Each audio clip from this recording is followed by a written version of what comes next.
পর্যায়ে আমি আমার অতিথির সঙ্গে একটু পরিচিত হই। আপনার নামটা একটু প্রথমে বলবেন? আমার নাম শেখ রুবেল। হ্যালোইট 920 তো আপনি শোনেন? জি। আচ্ছা, হ্যালোইট 920 কিছু বেসিক নিয়ম আছে, আপনি সেটাও নিশ্চয়ই জানেন। আপনার বয়সটা কত এই মুহূর্তে? 26। ফাইন।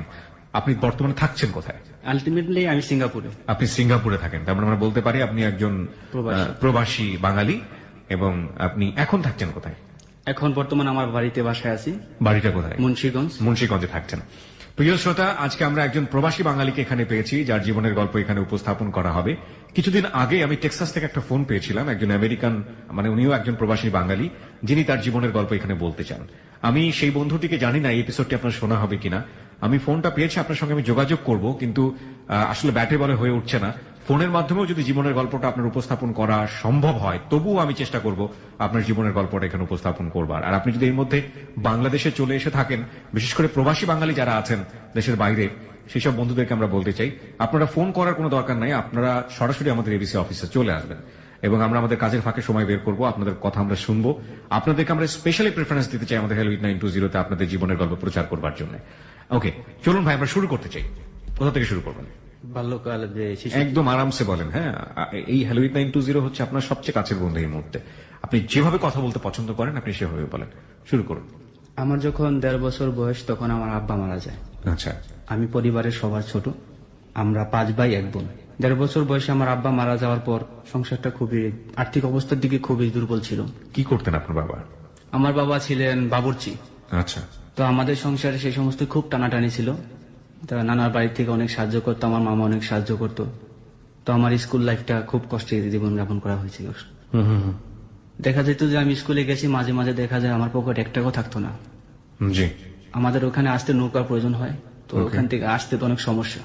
তো নৌকার ভাড়া নেই, কিভাবে যাবো? বন্ধু বান্ধব আছে, তাছাড়া আমি স্কুলে যেতে, হাই স্কুলে যখন পড়তাম তখন মেয়ে ফ্রেন্ড আছে কতগুলা, ওরা দেখা যায় একটা নিজের একটা প্রেস্টিজের ব্যাপার, ওদের সামনে যদি ভাড়া চায় নৌকালা, ভাড়া কিভাবে দেবো? ভাড়া না দিতে পারেন তাহলে একটা প্রেস্টিজ। কোন ক্লাসের কথা বলছেন এটা? যখন আমি ক্লাস 8, 9, 9, 10 পড়ি। 8, 9 পড়ছেন, ওকে। তখন আমি ওদের সামনে যেতাম না, ওরা জিজ্ঞেস করতো তুই যাবি না? আমি বলতাম যে না, একটু কাজ আছে বাজারে, তারপর স্কুলে যাবো। হ্যাঁ, তারপরে যাবো। আসার সময় তো আমার ভাই দেখা যায় নৌকা অনেক সময় পার করে দিত, আর যাওয়ার সময় তো আর ভাই তো এত দূর আসা সম্ভব না। আর তখন তো মোবাইল ফোন ছিল না। মানে নৌকা কি আপনাদেরও ছিল? একটা নৌকা আমাদের ছিল, কিন্তু সেই নৌকাটা কি পারিবারিক কাজে ব্যবহার করা হতো, মানে আলটিমেটলি এখানে পাড়াপাড়ের কাজে ব্যবহার করার সুযোগ ছিল। আর আমাদের বাজার থেকে বাড়ির ডিস্টেন্সটা অনেক। আচ্ছা। তো ওরা সবাই যখন চলে যেত, যখন নাকি অন্ধকার হয়ে যেত, তখন আমি নিজে পেনটা খুলে দেখা যায় পেন এবং বই একসাথে বেঁধে তারপরে সাঁতার দিতেন নদীতে। হ্যাঁ, ওই সময় এরকমটা। স্কুল ছুটি হওয়ার পরে? স্কুল ছুটি হওয়ার পরে, যখন সন্ধ্যা হয়ে যেত, 5টার পরে সাধারণত। বুঝতে পেরেছি। এভাবে আমার স্কুল লাইফটা কেটেছে। তো এক পর্যায়ে যখন নাকি আমি এসএসসি পরীক্ষা দেওয়ার পরে, তারপরে যখন নাকি ইন্টারে চলে গেলাম, তখন একটু আর্থিক অবস্থা ভালো হয়েছে, ভাইয়েরা বাইরে চলে গেছে। ইন্টার পাস করার পরে দেখা যায় যে আর পড়াশোনা বা পারিবারিক একটা চাপ, পরিবারে হাল ধরতে হবে, যার কারণে আমি প্রবাসে যাওয়ার জন্য প্রস্তুত হলাম। প্ল্যান করছি। অ্যাকচুয়ালি আমি সিঙ্গাপুরে যখন ট্রেনিং সেন্টারে ভর্তি হই, তাদের আমাদের বাড়িতে একটা গাভী ছিল, সেই গাভীটা বিক্রি করে আমি ট্রেনিং সেন্টারে ভর্তি হই। মানে ট্রেনিং সেন্টারের খোঁজটা পেলেন কিভাবে আপনি? আমার এক চাচাতো ভাই আছে, ওর ভাই আরো 2টা সিঙ্গাপুর থাকে, ও ট্রেনিং সেন্টারে লোক ভর্তি করায়। আচ্ছা। 2009 সালের কথা। 2009 সালে, ওকে। ট্রেনিং সেন্টারে ভর্তি হলেন। ট্রেনিং সেন্টারে ভর্তি হওয়ার পরে ওখানে আমি প্রায় 1 বছর ট্রেনিং দিছি। জীবনে কখনো কাজ করিনি, পড়াশোনার মধ্যে ছিল। আমার অনেক পরিশ্রম হতো, যে সবাই কাজ করতো কিন্তু আমি কাজ করতে পারতাম না। যখন রাত 12টা বাজে সবাই ঘুমায় যেত, আমি ছাদের উপরে গিয়ে একা একা কান্না করতাম। আল্লাহর কাছে বলতাম যে আল্লাহ, আমার কাছে তো শক্তি আছে, সবাই পারে, আমি কেন পারি না? সবাই ঘুমাইতো কিন্তু আমি ঘুমাইতাম না। তো এক পর্যায়ে দেখা যায় আমার কাজে অনেক স্পিড হয়ে গেছে। কি কাজ ছিল এটা? আমার কনস্ট্রাকশনের, এটা মেটালের কাজ, যে আপনারা দেখেন না বিল্ডিং এর যে বিভিন্ন স্ল্যাব যখন মেকিং করে রিবার দিয়ে, রড দিয়ে মেকিং করার পর নিচে যে আপনার ঠেকনা দেয়, গুলা দেওয়ার পরে মেটাল বসানো হয় না, সেই মেটালের কাজটা আমি করছি। যেগুলার একটা একটা বেড়ার ওজন প্রায় 80 কেজি। যারা হয়তো বা কাজগুলা করছে তারা বলতে পারবে, নিজে 2 হাত দা তুলতে হয়, এবং একটা সেনুর ওজন হচ্ছে 2 কিলো, 2টা ইউক্লিপের ওজন প্রায় 1 কিলো। এগুলো একসাথে নিয়ে উঠে তারপর ক্লিপ লাগাইতে হয় বা সেনু দিয়ে বাইরে লাগাইতে হয়। My goodness. মানে অনেক পরিশ্রম। মানে ইন্টারমিডিয়েটে পড়বে একটা ছেলের বয়স তখন 16 থেকে 18 বছর, এবং বুঝতেই পারছেন এমন একটি পরিবারে বড় হচ্ছে সে, যার খাদ্যের পুষ্টিমান কিরকম হতে পারে, কারণ নিদারুণ দৈন্য অবস্থা, এবং সেই ছেলেটিকে এই কাজটি করার জন্য ভয়াবহ রকমের চেষ্টা করতে হচ্ছে, মানে ভবিষ্যৎ পাল্টানোর জন্য। ওকে, যাই। তারপর আমি ট্রেনিং সেন্টারে ট্রেনিং দেওয়ার পরে যখন নাকি আমার ফাইনাল পরীক্ষা হলো, ফাইনাল পরীক্ষা দেওয়ার সময় ইনশাল্লাহ ফাইনাল পরীক্ষা পাশ করলাম। ইন্টারমিডিয়েট পাশ করলেন আপনি? না, আমি যে সিঙ্গাপুরে সিঙ্গাপুরে ও আচ্ছা, সিঙ্গাপুরের ব্যাপারে যে এক্সামের কথা বলছিলেন আপনি, এখানে ভোকেশনাল ট্রেনিং এর যে এক্সাম। ওকে, আচ্ছা। তারপর পাশ করার পর সিঙ্গাপুরে যাওয়ার জন্য আইপি আসলো, ভিসা আসলো, সিঙ্গাপুর চলে গেলাম। চলে যাওয়ার পর আপনার নিজে কত টাকা লেগেছিল সিঙ্গাপুর যেতে? 5.5 লাখ টাকা। 5.5 লাখ টাকা আপনি কিভাবে ম্যানেজ করলেন? এগুলো আমার ভাইরা দিয়েছে, কারণ আমার ভাইরা সৌদি আরব থাকে। তার আমার আপাকে আমি স্যালুট জানাই। উনি আমার জন্য অনেক কিছু ত্যাগ ছিল। আমার আপা কিন্তু খুব দারিদ্র, আমার দুলাভাই গৃহস্থালি করে, কিন্তু উনার জমানো টাকা দিয়ে আমাদের 2 ভাইকে বিদেশ পাঠাইছে। আপনার 5.5 লাখ টাকা আপনার ভাই বোনরা মিলে কোনোভাবে ম্যানেজ করে দিল এবং আপনি সিঙ্গাপুরের দিকে যাত্রা শুরু করলেন। তারপর তো যেদিন আমার ফ্লাইট, জি, আমি তো কখনো বিমানে উঠি নাই, বা বিমান দেখতে কিরকম বা এমনি দেখছি, আকাশ দিয়ে উড়ে যেতে দেখছি। চলে যাওয়া আমার কাছ থেকে বিদায় নিলাম, সবার কাছ থেকে বিদায় নেওয়ার পরে যখন এয়ারপোর্টে আমার ভাই আমাকে পৌঁছে দেওয়ার জন্য, আমার ভাইও ছিল আমার সাথে। তো আমার ভাই আমি যখন যাই, আমার মা চোখের পানি আমার বুকের মধ্যে জড়াই দিয়ে বলছিল, বাবা তুই সবার ছোট, তুই চলে যেতেছস। আমার মা আমাকে ভীষণ ভালোবাসে, আসলে প্রত্যেক মায় প্রত্যেক সন্তানকে ভালোবাসে। তো আমার মা আমার বুকে জড়ায় অনেক কান্না করছে। আমি শুধু আমার মাকে সান্ত্বনা দিয়েছি। মানে এয়ারপোর্টের ভিতরে যখন ইমিগ্রেশন ক্লাসের ভিতরে ঢুকে, তখন সেই সময় একটা ফিলিংস আসে। তখন মনে হয় যে জাতীয় সঙ্গীতের কথা, আমার সোনার বাংলা আমি তোমায় ভালোবাসি। আসলে এখানে যে একটা ফিলিংস, যে অনুভূতি, চোখের পানি, আমার মনে হয় না এরকম কোনো মানুষ, যারা ঘুরতে যাবে তাদেরটা আমি বলতে পারি না, যারা কাজে যাবে কাজ করার জন্য, চোখের পানি কেউ আটকে রাখতে পারবে। তখন আমার ভাইয়ের চোখের পানি ঝরঝরায় ঝরতেছিল এবং আমার চোখের পানি ঝরঝরায় ঝরতেছিল। আমাকে যতক্ষণ পর্যন্ত দেখা গেছে আমার ভাই ততক্ষণ পর্যন্ত তাকায় রয়েছে আমার দিকে এবং হাত দিয়ে ইশারা দিছে। তারপর যখন বিমানে উঠলাম, বিমানে ওঠার পরে তখন তো একটা অন্যরকম ফিলিংস আসে, কারণ আমি জীবনে কখনই বিমানে উঠি নাই। তখন একটা ভয় লাগছিল। তারপর দেখা যায় যখন সিঙ্গাপুর বিমানটা ল্যান্ড করে, তখন সবাই একটা চিৎকার, মানে একটা হুল্লাদ দিয়ে উঠলো। এই সিঙ্গাপুর চলে আসে, যখন নাকি বলছে লেডিস এন্ড জেন্টলম্যান, যে ওয়েলকাম টু সিঙ্গাপুর। কারণ এত দিনের সাধনা, আমার মতো এরকম অনেক আছে যারা ট্রেনিং দিয়ে যেতেছি। যখন সিঙ্গাপুর ইমিগ্রেশন পার হয়ে যখন আমি গেছি, তখন আমার কাছে একটা স্বপ্নের জগতের মতো মনে হয়েছে, অন্যরকম একটা, মানে নিজের চোখে না দেখলে বিশ্বাস করা যাবে না যে সিঙ্গাপুরটা আসলে কি এত সুন্দর, অত্যাধুনিক ব্যবস্থা। কল্পনা করতে পারিনি যে জীবনে এরকম জায়গার মধ্যে এসে পৌঁছাবো। তারপর যখন নাকি আমরা ইমিগ্রেশন পার হলাম, তখন আমরা আমাদের এজেন্টের জন্য অপেক্ষা করলাম। কিছুক্ষণ পরে এজেন্টের গাড়ি আসলো, গাড়িতে এসে নিয়ে যাচ্ছে, বাসায় নিয়ে গেল আর কি, নিয়ে যাবো। যখন নাকি আমরা গাড়িতে, আমরা 4 জন ছিলাম একসাথে, তো আমরা দেখলাম যখন হাইওয়ে রুট বা সিঙ্গাপুরের গাছ চারদিকে শুধু সারি সারি ফুল গাছ, মানে অন্যরকম একটা ফিলিংস। কোথায় আসলাম, মানে মনের মধ্যে হাজার দুঃখের মাঝে একটা সুখ মানে লুকিয়েছে, মানে হাসি হাসি লাগছে। তারপরে যখন আমাদের বাসায় দিয়ে আসলো, আমরা আসলে কি আমাদের কোনো বাসা ছিল না, আমরা যেখানে কাজ করতাম সেখানে আমাদের বাসা ছিল। সেটা ছিল কনস্ট্রাকশন সাইট, একটা ফ্যাক্টরি হইতেছিল। তখন এই ফ্যাক্টরির মধ্যে আমরা ছিলাম। রুমটা ছিল খুবই নোংরা, বাইরের পরিবেশটা এত সুন্দর কিন্তু ভিতরের পরিবেশটা যে এত নোংরা, সেখানে যা ভাষায় প্রকাশ করার মতো না। বৃষ্টি হইলে পানি জমা যেত, কিন্তু সিঙ্গাপুরে বাহিরে চাকচিক্য, কিন্তু ভিতরে যারা ওয়ার্কার, যারা কাজ করে দিয়েছে, তারাই বলতে পারবে যে সিঙ্গাপুরে কতটা কষ্ট। এইখানে আমি ভোর 5টা বাজে উঠতাম, খাবার মেকিং টেকিং প্যাকিং করার পরে তারপরে লরির জন্য অপেক্ষা করতাম। লরি আসতো, লরি কাজের সাইটে যেতাম 6:30 বাজে। সেফটি মিটিং এর পর 8টা বাজে কাজ স্টার্ট করতাম। 8টা বাজের মধ্যে এর মধ্যে ব্রেক হইতো শুধু 12টা বাজে। এর মধ্যে কফি টাইম কিছু টাইম দিত না। টানা 4 ঘন্টা কাজ। টানা 4 ঘন্টা কাজ। তাও কাজ করতাম আমি রিভারের রডের কাজ, ওখানে গিয়ে এই কাজ পাই না, রডের কাজ করছি। 32 মিলি রড আমার প্রতিদিন ক্যারি করতে হতো কাঁধে করে। 32 মিলি রড, আমরা 2 জন, একজন এ মাথা একজন ও মাথা, এরকম করে আমার কাঁধে কহর পড়ে গেছিল। মানে রড টানতে টানতে শুধু চোখের পানি ফেলাইতে পারতাম, আর কোনো কিছু বলা নাই। কারণ 5 লক্ষ 5.5 লক্ষ টাকা ব্যয় করে আছে আমাদের মতো মধ্যবিত্ত ফ্যামিলির ছেলে বা গরিব। অ্যাকচুয়ালি ধরতে গেলে আমার ভাইদের টাকা, আমি ঋণ পরিশোধ না করে কি আমি দেশে চলে যেতে পারি নাকি? তো অনেক কষ্ট, অনেক ত্যাগ স্বীকার করো। 1 বছর ছিলাম ওই কোম্পানিতে। 1 বছর থাকো, তারপর মাঝে মাঝে দেখা যেত যে ফুল ম্যানেজার সাইন কেটে দিত, 8 ঘন্টা 10 ঘন্টা ও করছি কাজ, 2 ঘন্টা মাইনাস করে দিত, কেটে দিত। ওখানে আপনাদের পেমেন্ট সিস্টেম কি ছিল? পেমেন্ট সিস্টেম আমার স্যালারি সিস্টেম ছিল। মান্থলি স্যালারি আর না, আমাদের বেসিক, মানে দৈনিক আপনি যা কাজ করবেন সেটার উপরে। কিভাবে পেমেন্টটা হতো শুনি একটু। কত টাকা পেতেন প্রতিদিন? প্রতিদিন 18 টাকা ছিল বেসিক, 8টা তো 5টা। এর মধ্যে 2 ঘন্টা যদি মাঝে মাঝে ওভার টাইম দিত তাহলে হতো 2 ঘন্টা ওভার টাইমে। একদিন কাজ করে বাংলাদেশি টাকায় কত টাকা রোজগার করতেন? 1800-1600 টাকার মতো হতো। 1800-1600 টাকার মতো হতো। তার মানে মাস শেষে আপনার কত টাকা রোজগার হতো?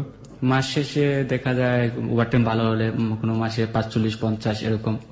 45-50 আপনার রোজগার হতো নাকি খেয়ে দিয়ে থাকতো? খেয়ে দিয়ে দেখা যায় 30-35 থাকতো। 30-35 থাকতো। 30-35 আপনি দেশে পাঠিয়ে দিতেন? দেশে পাঠাতাম। এইরকম ভোর 5টা থেকে শুরু করে রাত 8টা 10টা পর্যন্ত জব করে এই অবস্থা কন্টিনিউ কোনোদিন অফ দেওয়া যাবে না। রবিবার পর্যন্ত ওখানে, রবিবার হলিডে, রবিবার পর্যন্ত অফ দেওয়া যাবে না। যদি কাজ না করো তাহলে 20 টাকা করে কাইটা নিবে। ওকে। যার জন্য আমরা বাধ্য হইতাম কাজ করার জন্য। তো পরবর্তীতে যখন অনেক কষ্ট করে 1 বছর ওই কোম্পানিটা থাকার পরে অর্ধেক টাকা বাড়িতে দিচ্ছি, কারণ এত টাকা দেওয়া কিভাবে সম্ভব? 30,000 টাকা মানে 5.5 লাখ টাকা 1 বছর কত আসে? অর্ধেক টাকার মতো দেওয়ার পর আমি রিটার্ন ব্যাক করি। আবার বাড়িতে চলে আসেন? বাড়িতে চলে আসি। পরবর্তীতে আবার যাই। আবার যাওয়ার পরে যখন নাকি 1 বছর বয়স, সেই সময় হঠাৎ একদিন আমি 10টার ডিউটি করে আসছি। আসার পরে আমি প্রতিদিন বাড়িতে কথা বলি, আম্মার সাথে কথা বলি, আত্মীয় স্বজনদের সাথে কথা বলি। তো আমি রং নাম্বারে ভুলবশত কল ডায়াল করে ফেলছি। তো আমি বাংলাদেশে? হ্যাঁ, বাংলাদেশে। আসসালামু আলাইকুম, আমি সালাম। ওয়ালাইকুম আসসালাম। আমি মজা করে কথা বলতেছি, বা আমার ফ্রেন্ডের সাথে কথা বলতেছি। আমার একটা মেয়ে ফ্রেন্ড ছিল, বান্ধবী, ওর সাথে ওর বিয়ে হয়ে গেছে। ওর সাথে মাঝে মাঝে আমি মজা করে কথা বলতাম, কি অবস্থা এসব জিজ্ঞাসা। তার মধ্যে কি রে ভুলে গেছিস কিনা, আসলে বিষয় কি ভুলে গেছ, আমার কথা মনে নাই তোর? তখন উনি বলতেছে, আপনি কে, কোথায় ফোন করছেন? আমি এটা ঢাকা না? না, এটা তো ঢাকা না, এটা কক্সবাজার। কক্সবাজার? কক্সবাজার কোথায়? কক্সবাজার খাগড়াছড়ি। তো এই কথা বলার পরে বই পুস্তকে কক্সবাজারের নাম অনেক শুনছি, কিন্তু জীবনে তো যাইনি কক্সবাজার। তা আমার মনে এটা ছিল, কক্সবাজার তো খুব সুন্দর দেখতে, সমুদ্র সৈকত, তাই না? বলতেছে হ্যাঁ। তা আমার বলতেছে, আপনি কোথায় থেকে বলতেছেন? আমি বলছি, আমি সিঙ্গাপুর থেকে বলতেছি। তাহলে আপনি বোধহয় ভুল নাম্বার ডায়াল করছেন। আমি হ্যাঁ আপা সরি, আমার ভুল হয়ে গেছে, আমি ভুল নাম্বার হয়তো ডায়াল করছি।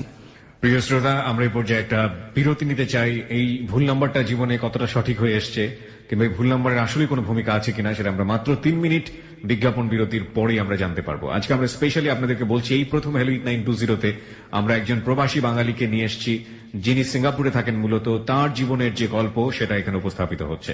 আপনারা সবাই শুনছেন ক্লোজ আপ প্রেজেন্স হ্যালো 8920। হ্যাঁ রুবেল, তারপর কি হলো?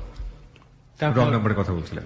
তারপর এক পর্যায়ে ওনার সাথে খুব একটা সম্পর্ক তৈরি হয়ে গেল, যে উনি আমাকে ছোট ভাই ডাকলো, আর আমি ওনাকে বড় আপু ডাকলাম।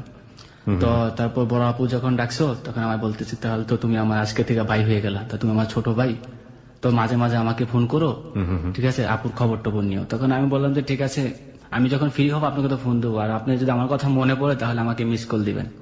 তারপরে এক পর্যন্ত উনি আমার ফ্যামিলি সম্পর্কে জানতে চাইল। নামটা কি জানতে পারলেন মেয়েটার? না না, তখন আপনি নামটা জানতে পারেননি, শুধু নাম্বারটা সেভ করে রাখলেন। হ্যাঁ। এবং আপনি তাকে কি বলতেন? বড় আপু বলে কথা বলতেন? বড় আপু বলে। Okay fine. তারপর 2 দিন যাওয়ার পর আরেকদিন মিস কল দিছে। তার একদিন এরকম রাত্রবেলা ঠিক ওই সময় মিস কল দিছে। ওকে। তবে আমি সাথে সাথে ব্যাক করছি, সালাম দিছে, আসসালামু আলাইকুম। ওয়ালাইকুম আসসালাম। ভাইয়া ভালো আছো? আমি হ্যাঁ ভালো আছি। কথা বলতে বলতে সে আমাকে জিজ্ঞেস করলো ফ্যামিলি হিস্টোরি সম্পর্কে, তোমার ভাই বোন কেজন কি আসল বিষয়। তখন আমি বললাম যে আমরা 5 ভাই 1 বোন, আমি সবার ছোট, আমি সিঙ্গাপুর প্রবাসী, আমার আর সব ভাইয়েরা সৌদি আরব থাকে ওনারা, আমি সিঙ্গাপুরে আছি। তারপর ওনার ফ্যামিলি সম্পর্কে জিজ্ঞেস করলাম, তো উনি আমাকে বললো যে আমার 2 মেয়ে 2 ছেলে। ওকে। বড় মেয়ে কক্সবাজার মহিলা কলেজ বিএসএস পড়তেছে, ইন্টার কমপ্লিট করছে। জি। আর ছোট মেয়েটা ক্লাস 10-এ পড়ে, এবং ওই ছেলেটাও, আরেকটা ছেলে ক্লাস 10-এ, আরেকটা ছেলে আছে জি ক্লাস 6-এ পড়ে। আমি বলছি যে আপু আপনার মেয়েদের নাম কি? হাসতে হাসতে জিজ্ঞেস করছে। তখন বলছে যে এক মেয়ের নাম সেলিনা রহমান সুইটি, ওকে সুইটি নামে ডাকে, আরেকজনের নাম বিউটি, আর একটা ছেলের নাম রানা, বড় ছেলেটার নাম রানা, যেটা আমার ক্লাস 10-এ পড়ে। তো পরবর্তীতে আমাকে আরো জিজ্ঞেস করলো যে তুমি পার্সোনাল ডিটেল গুলো। হ্যাঁ, সিঙ্গাপুরে কি করো, কি জব করো? তখন আমি বললাম যে আমি সিঙ্গাপুরে একটা কনস্ট্রাকশন সিভিল ইঞ্জিনিয়ারিং কোম্পানিতে আমি জব করি এখানে। তো মানে যা করতেন সেটাই বলেছেন? হ্যাঁ। কোনো মিথ্যা বলেন না। ওকে। তখন উনি আমাকে বললো যে অত তো ভালোই। তো আমার বিভিন্ন কথা জিজ্ঞেস করছে, স্যালারি সম্বন্ধে জিজ্ঞেস করছে। তো আমি বলছি যে এরকম আমার 50,000 টাকা স্যালারি, 60,000 টাকা স্যালারি হয়। বলছে যে আচ্ছা আপু, আমি কি আপনার মেয়ের সাথে কথা বলতে পারি? এক পর্যায়ে আমি হঠাৎ করে বললাম, মেয়েটার বয়স কত জন ছিল? 21। তারপর বলতেছে যে সমস্যা নেই, কথা বলবার সমস্যা নেই, না এখনই কথা বলো। তো উনি হাসতে হাসতে তখন আমি তারপরে দিছে, ওই যে সুইটির কাছে দিছে। আচ্ছা। সুইটি, মেয়েটার নাম ছিল ছুটি? সুইটি। তুমি আর কেঁদো না। ওকে, হাসানের একটা গান আছে, অনেক চমৎকার একটা গান। হ্যাঁ বলুন। যে আমার বলতেছে আসসালামু আলাইকুম আঙ্কেল, আমাকে বলছে। আমি বলতেছি ওয়ালাইকুম সালাম আন্টি। তখন আমার বলে আপনি আমাকে আন্টি বললেন কেন? আমি কি এইমাত্র যে আপনি আমাকে আঙ্কেল বললেন সেটা কি ভুলে গেছেন? তো আপনি আমাকে আঙ্কেল বলছেন, আমি আপনাকে কি বলতে পারি বলেন? সেই ক্ষেত্রে কি আপনাকে আপু বললে কি মানায়? অবশ্যই আন্টি বলতে। তাছাড়া ওর মাকে তো আপনি বড় আপু বলে ডাকেন। তখন বলছে যে সে আমায় বলতেছে যে না, আপনাকে আমি আঙ্কেল ডাকছি, যেহেতু আপনি আমার মাকে আপু ডাকছেন, রাইট, হ্যাঁ, সেই হিসাবে আমি আপনাকে আঙ্কেল ডাকছি, তো আমিও আপনাকে সেই হিসাবে আন্টি ডাকছি। তখন এক পর্যায়ে ওই হেসে দিছে, হেসে দিয়ে বলছে যে আসলে আঙ্কেল আপনি খুব চালাক। আমি বলতেছি যেটা চালাক না, স্বাভাবিক মানুষ, এটা জেনারেলি যে কোনো লোকে বলবে। জি।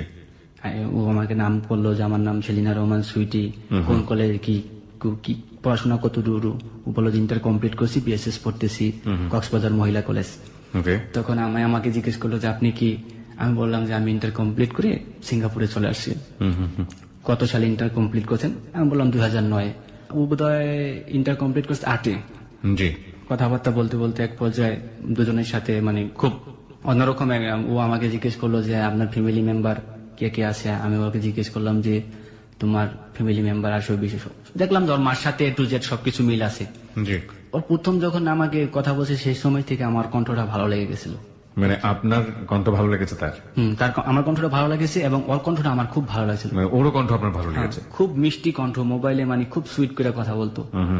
যখন আমি সকালবেলা ডিউটিতে যাব, ওঠার পরে সারা দিন কাজের সাইটে শুধু এই কথাগুলো আমি যাপনা করছি। মেয়েটার কণ্ঠটা আমার মনে হচ্ছে যে ওর কণ্ঠটা বারবার আমার কানে এসে বাজতেছে। আমার বন্ধুরা জিজ্ঞেস করতেছে যে কিরে তোর আজকে মন মানসিকতা অন্যরকম লাগতেছে, তোর আজকে খুশি খুশি লাগতেছে। তখন আমি বলতাম যে না, আজকে খুশি খুশি লাগতেছে না, কিন্তু একটা বিষয় আছে। একটা মেয়ের সাথে গত রাতে কথা বলছি। তাই নাকি, প্রেম করবি নাকি? ওরা বলতেছে না। আমি না বেটা, এমনিতেই মেয়ের মাকে ডাকছি আপা, আর মেয়ের কি প্রেমের সাথে কি প্রেম করা যাবে? তো মেয়ে তো আমার সেই হিসাবে ভাগ্নি হয়ে যায়, কিভাবে প্রেম করি? তখন বলে কি রং নাম্বার? আমার বন্ধুরা বলছে রং নাম্বার। আমি রং নাম্বার কারে বেটা, এইভাবেই তো প্রেম শুরু হয়। তখন আমি বলেছি না, এই মেয়েটার সাথে প্রেম করা যাবে নাকি? মেয়েটার কণ্ঠটা খুব সুইট হবে বললাম। এর জন্য তুই কাজে অন্য মনস্কতা করতেছ, মেয়েটার ভাবতেছস। আচ্ছা আজকে রাত্রে গিয়ে বাসায় গিয়ে আমাদের সামনে ফোন দিবি। জি। তারপর যখন আমি কাজ শেষ সবাই বাসায় ফিরে আসলাম যে 10টার দিকে, 9টার দিকে, 10টার দিকে, 9:30 দিকে আমরা মানে কাজ 10টা, কিন্তু 9:30 দিকে আমরা কাজটা শেষ করে চলে আসি। আধা ঘন্টা আগে চলে আসি যাতে গোসল টোসল করা। তারপরে কি বন্ধুরা সবাই বসলো, আমি ফোন দিলাম, লাউড স্পিকার দিয়ে দিলাম। তখন ফোন দিছি। ফোন দেওয়ার পরে আসসালামু আলাইকুম আপা, ভালো আছেন? হ্যাঁ ভাইয়া ভালো আছি, তুমি ভালো আছো? আমাকে হ্যাঁ।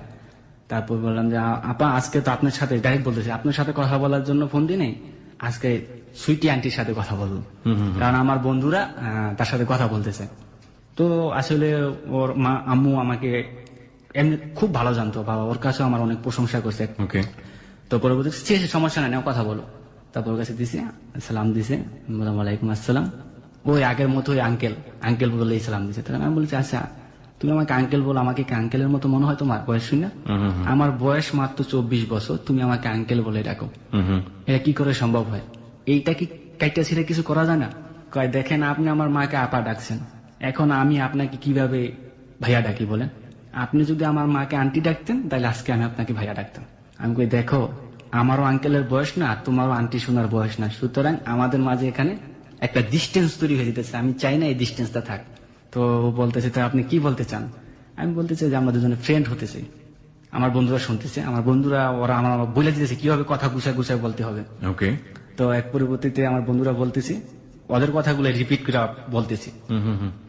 তখন আমি তো কখনো প্রেম বা করি নাই, যার কারণে ওরা বলতো সেগুলো আমি রিপিট করে বলতাম। তো পরবর্তীতে ও আমাকে বলতেছে তাহলে কি করবেন? আমরা দুজন কি বন্ধু হতে পারি না? কই বন্ধু হওয়াটা কি এতই সহজ? আমি কই বন্ধু হওয়াটা সহজ না, আবার অনেক সময় কঠিন, আবার অনেক সময় সহজ হয়ে যায়। কই কিরকম? আমি কই দেখেন এই যে আপনার সাথে দুদিনের সম্পর্কে আজকে আপনি আমার সাথে কথা বলতেছেন, কালকে আপনার সাথে কথা বলছি, আজকে তো আপনি আমার সাথে কথা নাও বলতে চাইতে পারতেন। আজকে কেন আমার সাথে কথা বলতে? আপনার আম্মু এক ডাকা মাত্র দিয়ে আপনি চলে আসলেন তাড়াতাড়ি, এবং সেলফোনটা ধরেই হ্যালো বলে হাসি দিয়ে একটা সালাম দিলেন। অবশ্যই কালকে আমার ভয়েসটা আপনার ভালো লাগছিল, আমার কথাগুলো ভালো লাগছিল, যার কারণে আজকে আপনি আমার সাথে কথা বলতে এসেছেন। আপনি কিভাবে জানলেন? আমি বলতেছি মাঝে মাঝে এরকমটা হয়, যেরকম আজকে আমার আপনার সাথে কথা বলার জন্য দিনের বেলা আমি শুধু আপনার কথাই ভাবছি, আপনার ভয়েসটা শোনার পর থেকে। সো ঠিক তেমনিতে আপনি বোধহয় আমাকে ভাবছেন, ঠিক কিনা বলেন, সত্যি করে বলবেন। তখন ও বলতেছে হ্যাঁ আমিও ভাবছি। সো আমরা কি করতে পারি এখন? আমি ওকে বলতেছি। তখন হাসতে হাসতে বলতেছে যে কি করা যায় বলেন? আমি আজকের পর থেকে আর আঙ্কেল ডাকবেন না। তাহলে আপনিও আন্টি ডাকবেন না? আমি বলতেছি ঠিক আছে আন্টি ডাকবো না। তো আমাকে বলতে এগুলো কি ওর মার পাশেই বসে থেকে হচ্ছে নাকি মা জানতো না এই ব্যাপারগুলো? আর মার পাশে বসে। তো মা বুঝতে পারছে না যে মেয়ে আন্টি? অ্যাকচুয়ালি ওর মা পাশে ছিল কিনা এটা আমি কনফার্ম না। মানে আপনি এটা কনফার্ম না? আসলে ওর মা সামনে ছিল না, ফাঁকে গিয়ে কথা বলছে। ওর মা রান্না নিয়ে ব্যস্ত থাকতো বা অনেক সময় অনেক কাজে ব্যস্ত থাকতো। বুঝতে পেরেছি। তারপর? তো তো পরবর্তীতে যখন নাকি এই কথা বলবো তাহলে কি করা যায়, আমি বলতেছি তাহলে আজকে থেকে আপনি আমার বন্ধু, বেস্ট ফ্রেন্ড বললাম না, শুধু বন্ধু। যদি কখনো বেস্ট ফ্রেন্ড হয় তখন বেস্ট ফ্রেন্ড বলবেন। ওকে, আজকে থেকে তাহলে আমরা দুজনে বন্ধুত্ব হলাম, পাক্কা? বলেছে হ্যাঁ পাক্কা। আচ্ছা ঠিক আছে, তাহলে আজকের মতো তাহলে রাখি, অন্য একদিন কথা হবে। আচ্ছা আরেকটা কথা ভুলে গেলাম, তো তোমার সেলফোন নাম্বারটা কি আমার দেওয়া উচিত না? এখন তো তুমি আমার বন্ধু হয়ে গেলা, আমি তুই আপনার থেকে তুমি বলে ফেলেছি। ওকে, তখন আমি বললাম সো সরি, হ্যাঁ আমি আপনার থেকে তুমি বলে ফেলাইলাম। কই সমস্যা নাই, বন্ধুত্ব তুমি হয়, তুমি তুই যে কোনো ভাবে রাখতে পারেন, এটাই তো বন্ধুত্বর নিয়ম। তার পরবর্তীতে ও আমাকে সেলফোন নাম্বারটা দিল। তারপর নাম্বারটা দেওয়ার পরে তখন আমি নাম্বারটা সেলফোনে সেভ করে রাখলাম, আচ্ছা, ওর নাম দিয়ে সেভ করে রাখলাম। তখন আমার একটা প্ল্যান ছিল, আমি আবার সিসিমপুর দেখতাম অনুষ্ঠান, সিসিমপুর অনুষ্ঠান দেখতাম, টুকটুকি আর হালুম, তারপর ইকরি আমার খুব ফেভারিট। আচ্ছা, তারপর টম এন্ড জেরি, এই সমস্ত আমি কিছু দেখতাম। তো আমি প্রথমে ওর কণ্ঠটা শুনে আমি বলছি যে ওর নামটা দিব টুকটুকি। আচ্ছা, তো আমি ওর নামটা টুকটুকি দিয়ে সেভ করলাম। এই থেকে শুরু হলো ওকে ডাকা টুকটুকি। আচ্ছা, ওকে। তো তারপর আমি বললাম যে আজকের মতো এখানে রাখি, আল্লাহ হাফেজ। তো বললো আল্লাহ হাফেজ, ভালো থাকবেন। আমি বললাম যে ভালো থাকবেন, সুস্থ থাকবেন, সুন্দর থাকবেন, আমার কথা মাথায় রাখবেন। বুঝতে পেরেছি। ওকে, তারপর পরবর্তীতে আমি রেখে দিলাম। রেখে যাওয়ার পরে আমার বন্ধুরা বললো দোস্ত প্রেম তো হয়ে গেছে। আমি কি করছে, এই কথা কি প্রেম হয়ে থাকে? কই না, মেয়ে তোর জন্য পাগল, দেখো না মেয়ের কথাবার্তার স্টাইল কি, তুই বন্ধু অফার করলি, সাথে সাথে রাজি হয়ে গেল। আমি বলি না রে, এমনি তো হয়তো বা হয়েছে। কয় না, মেয়ে তোর সাথে প্রেম করবো দোস্ত, মেয়েটা বোধ হয় ভালোই, কণ্ঠ শুনে মনে হলো ভালো, মেয়েটা রাজি হয়ে যায়। কয় দেখ, জীবনে তো কারোর সাথে প্রেম করস নেই, একটা প্রেম কর, প্রেম করে বিয়ে করে ফেলাবি, বিয়ের সাথে করতেই হবে। এসব ব্যাপারে সবসময় বন্ধুরা উৎসাহই দিয়ে থাকে ইনফ্যাক্ট। সেই সময় পরবর্তী রেখে দিলাম। তবে আমরা চলে আসলাম রুমে। তো সারা রাত্র আমার ঘুম আসতেছে না, আমি এপিট ওপিট করতেছি, আসলে কি মেয়েটা আমার সাথে প্রেম করবি, ওকে কি আমি সত্যি ভালোবাসি, বা ওর কণ্ঠ শুনে আমার এরকম লাগতেছে কেন, বা আমি আজকে ঘুমাইতে পারতেছি না কেন। তখন আমি মনে মনে বলতেছি, আল্লাহ যদি সত্যি সত্যি মেয়েটা ভালো হয় তবে ওর সাথে আমার তুমি সম্পর্ক করাই দেবে, এবং কি শুধু সম্পর্ক না, ওর সাথে তো আমার বিয়ে হয়। মানে এই পরিমাণ চিন্তা করে ফেলেছেন আপনি? যখন আমি ফজরে, মেয়েটাকে আপনি দেখেননি, জানেন না, শোনেন না, এরকম একটা চিন্তা। হ্যাঁ, খুবই স্বাভাবিক। ওকে, তারপর? আমি ফজরের নামাজ পড়তাম। ফজরের নামাজ পড়ে আল্লাহর কাছে মনে বললাম, আল্লাহ অপরিচিত একটা মানুষের সাথে পরিচয় হয়েছে, যদি সত্যি সত্যি মেয়েটা ভালো হয় তবে ওর সাথে আমার যাতে বিয়ে হয়, ওর সাথে যাতে আমার মিল হয়, একবারের জন্য হলো যাতে আমার সাথে ওর সাথে মিল হয়। আচ্ছা, তারপরের দিনকার ডিউটিতে চলে গেলাম। সারাদিন কাজের সাথে এনে হাসাহাসি, সুপারভাইজার আসলে সুপারভাইজার কাছে বলে ভাই জানে তো সবাই টিটকারি করছে, টিটকারি করতেছে, হ্যাঁ, মস্করা করছে, বুঝতে পেরেছি। যে সাইট ম্যানেজার আসলে বলে ইংলিশে, ও সাইট ম্যানেজারের কাছে বলতেছে now Rubel is lover boy. Supervisor বলে কি ভাইয়া, নতুন প্রেম শুরু হয়েছে, তা আমাদের মিষ্টি খাওয়া। আমি কি বলেন ভাইয়া, একটা মেয়ের সাথে কথা বললে কি প্রেম হয়ে যায়? কয় না, সবাই তো বলতেছে প্রেম করতেছে, তো চালায় যাও, দেখা যাক কত দূর হয়। দেখা যায় কাজের দিকে আমার মন মানসিকতা মানে বলতে গেলে নাই। একটা কাজ করতে বললে মানে কিরকম যেন আমার লাগতো, অন্য মন মানসিকতা, আগে এরকমটা কখনই হয় না। ওকে, তো ওদিন কাজ শেষ করে যাক তাড়াতাড়ি বাসায় চলে আসলাম। বন্ধুরা আগেই মানে পাকশাক আগে রেডি হয়ে গেছে। ফোন দিতে হবো না ওই সময়, মেয়ের নাম্বারে ফোন দে, মেয়ের নাম্বার তো দিছে। আমি দাঁড়া, মেয়েটা ব্যস্ত থাকে, পড়াশোনা করতে পারে। কয় না, তোর প্রেমের ক্ষেত্রে পড়াশোনার কোনো ব্যাপার হলো নাকি, প্রেমের জন্য কত কিছু করে। আমার এক বন্ধু বলতেছে যে আমার বউ প্রেমের জন্য জানিস সারা রাত তো জায়গা থাকতো আমার জন্য, আমার মোবাইল কলের জন্য। আচ্ছা, দেখ তুই কল দিতেছিস না, মেয়ে তোর জন্য অপেক্ষা করতেছে। আমি কই সত্যি? তুই দেখ না, এক রিংয়ে কল ধরবে। সত্যি সত্যি যখন রিং দিছি, রিং দেওয়া মাত্র দেই, হ্যালো আসসালামু আলাইকুম, ভালো আছেন? ওয়ালাইকুম আসসালাম, হ্যাঁ ভালো আছি, আপনি ভালো আছেন? হ্যাঁ। আজকে যে আপনি বললেন, ফার্স্টে বলে ফেলে আজকে যে আপনি বললেন, আমি কই আচ্ছা আস্তে আস্তে ঠিক হয়ে যাবে, একবারে তো আর সবকিছু হয় না।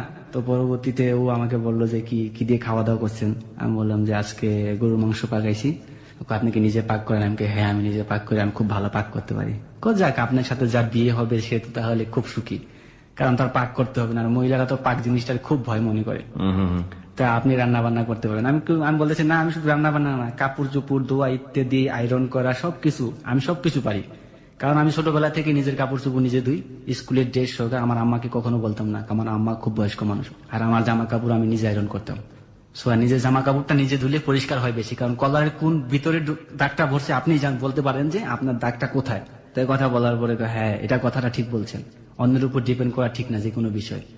তখন ও আমায় বললো যে তাহলে কি খাওয়া দাওয়া হয়েছে? আমি বলি, হ্যাঁ ইনশাল্লাহ খাওয়া দাওয়া হয়েছে। আপনি খাওয়া দাওয়া করছেন? কয় না, আমি খাওয়া দাওয়া করিনি, করবো। পর্যায়ে কথা বলতে বলতে তখন নাকি ও ওকে আরো আমি বলতেছি যে তো ইন্টার কমপ্লিট করছেন, হাই স্কুল জীবন গেছে, এখন কলেজ জীবন শেষ হয়েছে, এখন প্লাস ভার্সিটিতে পড়তেছেন, সো কারোর সাথে প্রেম টেম করছেন কিনা, মানে এরকম জিজ্ঞেস করতেছে। আমার বন্ধুরা আসলে উৎসাহ দিয়ে বলতে শিখাই দিতে, এগুলো জিজ্ঞেস কর। ওকে। তখন ও বলতেছে যে না, এরকম কাউকে পাইনি, বা আমিও বেশি একটা না, ফ্যামিলির প্রেসারে থাকি সব সময়, বাইরে সচরাচর বাইরে হতে পারি না, মহিলা কলেজে পড়ি, ছেলেদের সাথে তো মেশার কোনো কথাই না, আর আমার ওরকম পছন্দের কোনো ছেলেও নাই। আচ্ছা। তো পরবর্তী তুই আমায় জিজ্ঞেস করতেছে আপনি কোনো মেয়েকে পছন্দ করেন কিনা? ওকে। না, আমারও এরকম হয়ে ওঠে নাই, আমিও এরকম ফ্যামিলির প্রেসারে ছিলাম এক পর্যায়ে, আর আমিও ওই সময় প্রেম কারোর সাথে করিনি, কারণ প্রেম করার সময়টাই ছিল না। তা আমার আসলে কোনো মেয়েকে পছন্দ তো দূরের কথা, আজ পর্যন্ত কোনো মেয়েকে বলি নাই যে তুমি খুব সুন্দর বা আপনি দেখতে খুব সুন্দর, এই কথাটা পর্যন্ত কোনো মেয়েকে বলিনি। তখন ওই শুনে হাইসা দিল। তো সত্যি বলতেছেন, আমি কি আমার কথা শুনে কি মিথ্যা হইতে মনে হইতেছে? কয় না, মিথ্যা বলবেন কিসের জন্য, অপরিচিত মানুষের সাথে কি কেউ মিথ্যা বলে নাকি? তখন ও বলতেছে, তখন আমি বললাম যে তাহলে তো বুঝতেই পারছেন অবশ্যই। হ্যাঁ বুঝতে পারছি, শুনে খুব ভালো লাগলো। আমি বলছি যে আপনার কথা শুনে আমার খুব ভালো লাগছে, কারণ আপনি আমার মতো ফ্যামিলি প্রেসারে ছিলেন, আমি মনে মনে এরকম কাউকে খুঁজতেছিলাম। তো এই কথা বলার পরে বলতেছে যে কি এরকম কাউকে খুঁজতেছিলেন মানে? আমি কই না, মানে এরকম বন্ধু খুঁজতেছিলাম, যে এরকম একটা ভালো বন্ধু পেলে হয়তো বন্ধুত্ব করবো, যাক আপনার সাথে মিলে গেল। ওকে, আমরা একটা ছোট্ট বিরতি নিতে চাই। আমরা জানি this is a very sweet moment, but sweet থেকে সাওয়ার হবে হয়তো এক সময়, এবং সাওয়ার থেকে সেটা কতটুকু আবার সুইটে ফিরে আসে সেটাই এখন প্রশ্নের বিষয়। যাই হোক, আমরা আসলে কোনো কিছু নেগেটিভ অ্যাজিউম করতে চাই না, লেট ইট বি কন্টিনিউড। কি হয় না হয় আমরা একটু বিরতির পরে ফিরে এসে জানি। আজকে যে ছেলেটির জীবনের গল্প আমরা এখানে উদ্ধার করছি, সে প্রবাসী বাঙালি, সিঙ্গাপুরে থাকে সে, এবং সে মূলত ছুটিতে বেড়াতে এসে আমাদের হ্যালো 920 তার জীবনের গল্প বলতে এসছে। একটু শুনি, পুরোটুকুই আমরা শুনবো, তবে এই মুহূর্তে ছোট্ট একটা বিরতি। ফিরে আসবো ঠিক রাত 12:06। আপনারা সবাই শুনছেন close up presence hello 8920 ABC radio FM 89.2 এ। আমি আরজি কিবরিয়া আপনার সঙ্গে রয়েছি, এবং সঙ্গে রয়েছে আমার টিম মেম্বাররা আরজে শাকিল, খালিদ এবং লোবান। আর এই বন্ধুটিকে দেখার জন্য হোক, বা কোনো কমেন্টস করার জন্য হোক, বা ওর সঙ্গে যোগাযোগ করার জন্য হোক, আপনারা চলে আসতে পারেন আমাদের ফেসবুক পেজে, এবং একই সাথে এখানে জয়েন করে কমেন্টস করে আপনারা কিন্তু পুরস্কার জিতে নিতে পারেন, ক্লোজ আপের সৌজন্য আকর্ষণীয় পুরস্কার। আমাদের ফেসবুকের ঠিকানা facebook.com/hello8920। আমি আবারও বলছি facebook.com/hello8920। ওখানে গিয়ে লাইক দেবার সঙ্গে সঙ্গে আপনি হ্যালো 8920 মেম্বার হয়ে যাবেন। ফিরে আসছি ঠিক রাত 12:06। FM 89.2।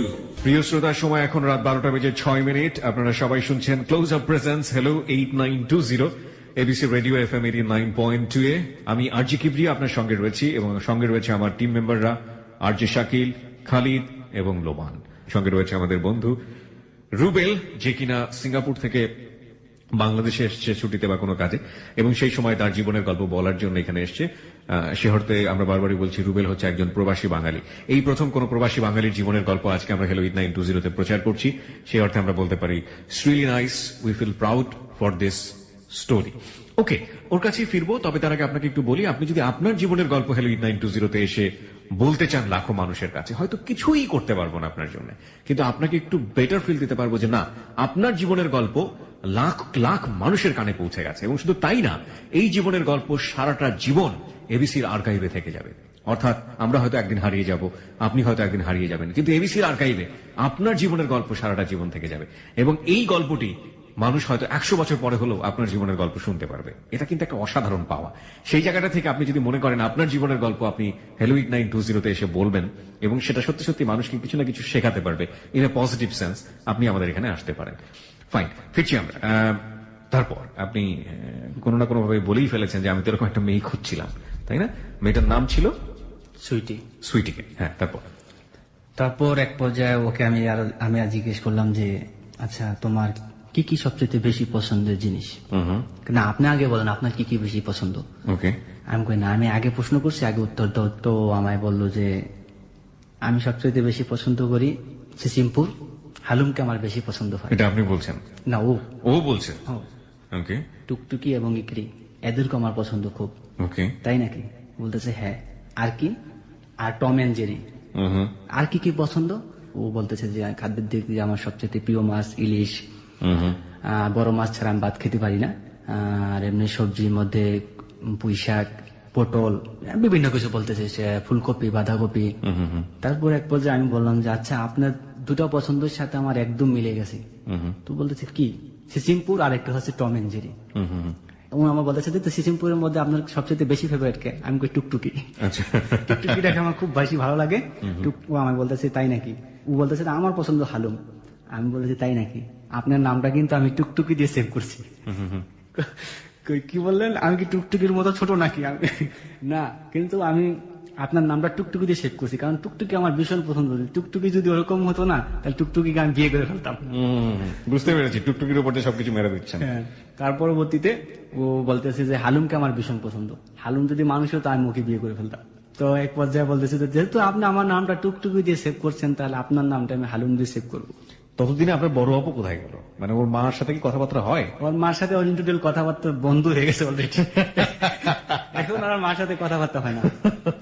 ওকে ওকে ফাইন। তারপর আজকে থেকে আপনার আমি হালুম বলে ডাকবো। আমি કોઈ সমস্যা নাই, আমি আপনাকে টুকটুকি বলে ডাকবো। তো সুতরাং আজকে কি আমাদের কি এখন কি শুধু বন্ধুত্ব থাকা যাবে? এখন যদি হালুম টুকটুকিতে এসে বসছি, তখন ও বললো যে তাহলে কি? আমি বলি তাহলে বেস্ট ফ্রেন্ড। এত তাড়াতাড়ি বেস্ট ফ্রেন্ড হওয়া কি সম্ভব নাকি? আমি কই না, এই যে এখন হালুম টুকটুকিতে যেহেতু এসে পড়ছি, তো এই হালুম টুকটুকি তো বেস্ট ফ্রেন্ড। ঠিক আছে, আজকে তাহলে আমরা বেস্ট ফ্রেন্ড হয়ে গেল। ওই দিন এখানে রাখার পরে তো আমার বন্ধুরা সবাই হাসাহাসি করতেছি, দোস্ত দাইন তো মাইরা দিলি, প্রেম তো হয়ে গেল, আমাকে কি করবি, আমাকে কিছু খাওয়া আজকে? আমি কই কি ফ্রেন্ড তো হইছে, কালকা প্রেমের অফার। যাই হোক, তো কালকে তোরা থাকবি না। কই কেন? তোরা কথা থাকলে আমি মনের কথা খুললা বলতে পারি না, আমার মনের আবেগের থেকে যে কথাগুলো আছে সেগুলো বলতে পারি না। ঠিক আছে, মানে আপনি যখন কথাগুলো বলতেন চারপাশে ওরা ঘিরে বসে থাকতো? ঘিরে বসে থাকতো, শুধু শুনতো। এটাকে বলে কঠোপনিষদে একটা কথা আছে, সেটা হচ্ছে কেউ ভোগ করছে কেউ উপভোগ করছে। মানে একটি গাছের ডালে দুটো পাখি, হ্যাঁ, এবং এক পাখি খাবার খাচ্ছে, সে ভোগ করছে, এবং আরেক পাখি সেটা দেখছে, সে উপভোগ করছে। তো আমাদের এই প্রেমের গল্পর পরিস্থিতি হচ্ছে এখন এরকম যে একজন মানে হচ্ছে অ্যাক্টর, সে ভোগ করছে কোনো না কোনো ভাবে, আর বাকি সবাই চারপাশে ওটা নিয়ে মজা লুটছে, সে তারা উপভোগ করছে। যাই হোক আর কি।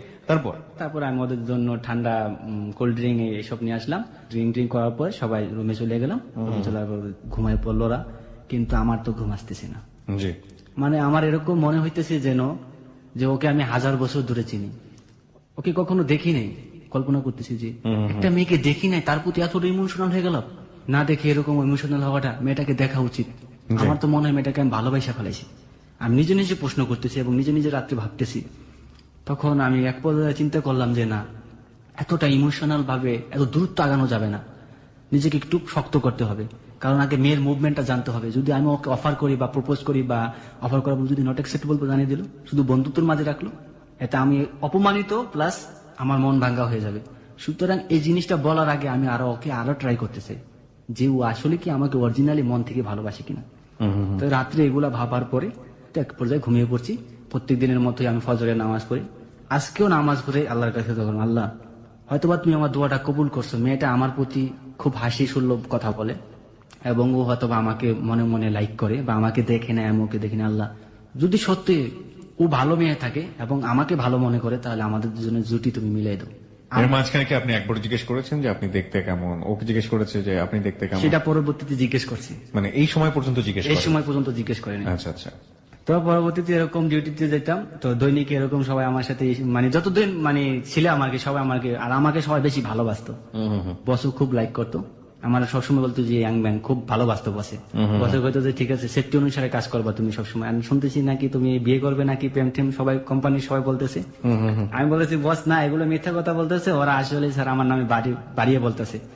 কয় না সমস্যা নাই, ভালো প্রেম করা ভালো, কিন্তু প্রেমের মধ্যে বেড়া দিও না, প্রেমের মধ্যে কি বেড়া দিও না। আমি এটা না স্যার, আমি কি কখনো প্রেম পড়া কি আমাদের পক্ষে সম্ভব নাকি? তখন বলে না সমস্যা নাই, তারপর কাজ করে মনোযোগ দিয়ে। তো এক পর্যায়ে তারপরের দিন ওদের জন্য ফোন দিতেছি না, ওরা ঘুমাবে তারপরে ফোন দেবো। ওরা যখন ঘুমায় পড়ছে আমি ছাদের উপরে গেছি, ছাদের উপরে গিয়ে দেখি আরেকজন ওর বউর সাথে গল্প করতেছি। তো আমি কিভাবে কথা বলি, ওর বউর সাথে গল্প বলতেছি, অনেকক্ষণ দাঁড়া রইলাম গেটের সামনে, কিছুতে গল্প ছাড়তেছে না। এরকম গল্প মানে পুরো হিস্টোরি মানে আমি শুনতেছি এখান থেকে, মানে বউর সাথে প্রেম করে বিয়ে করছি তো, মানে তুই তো করি। হ্যাঁ এখন মানে পুরা ঝগড়া চলতেছে।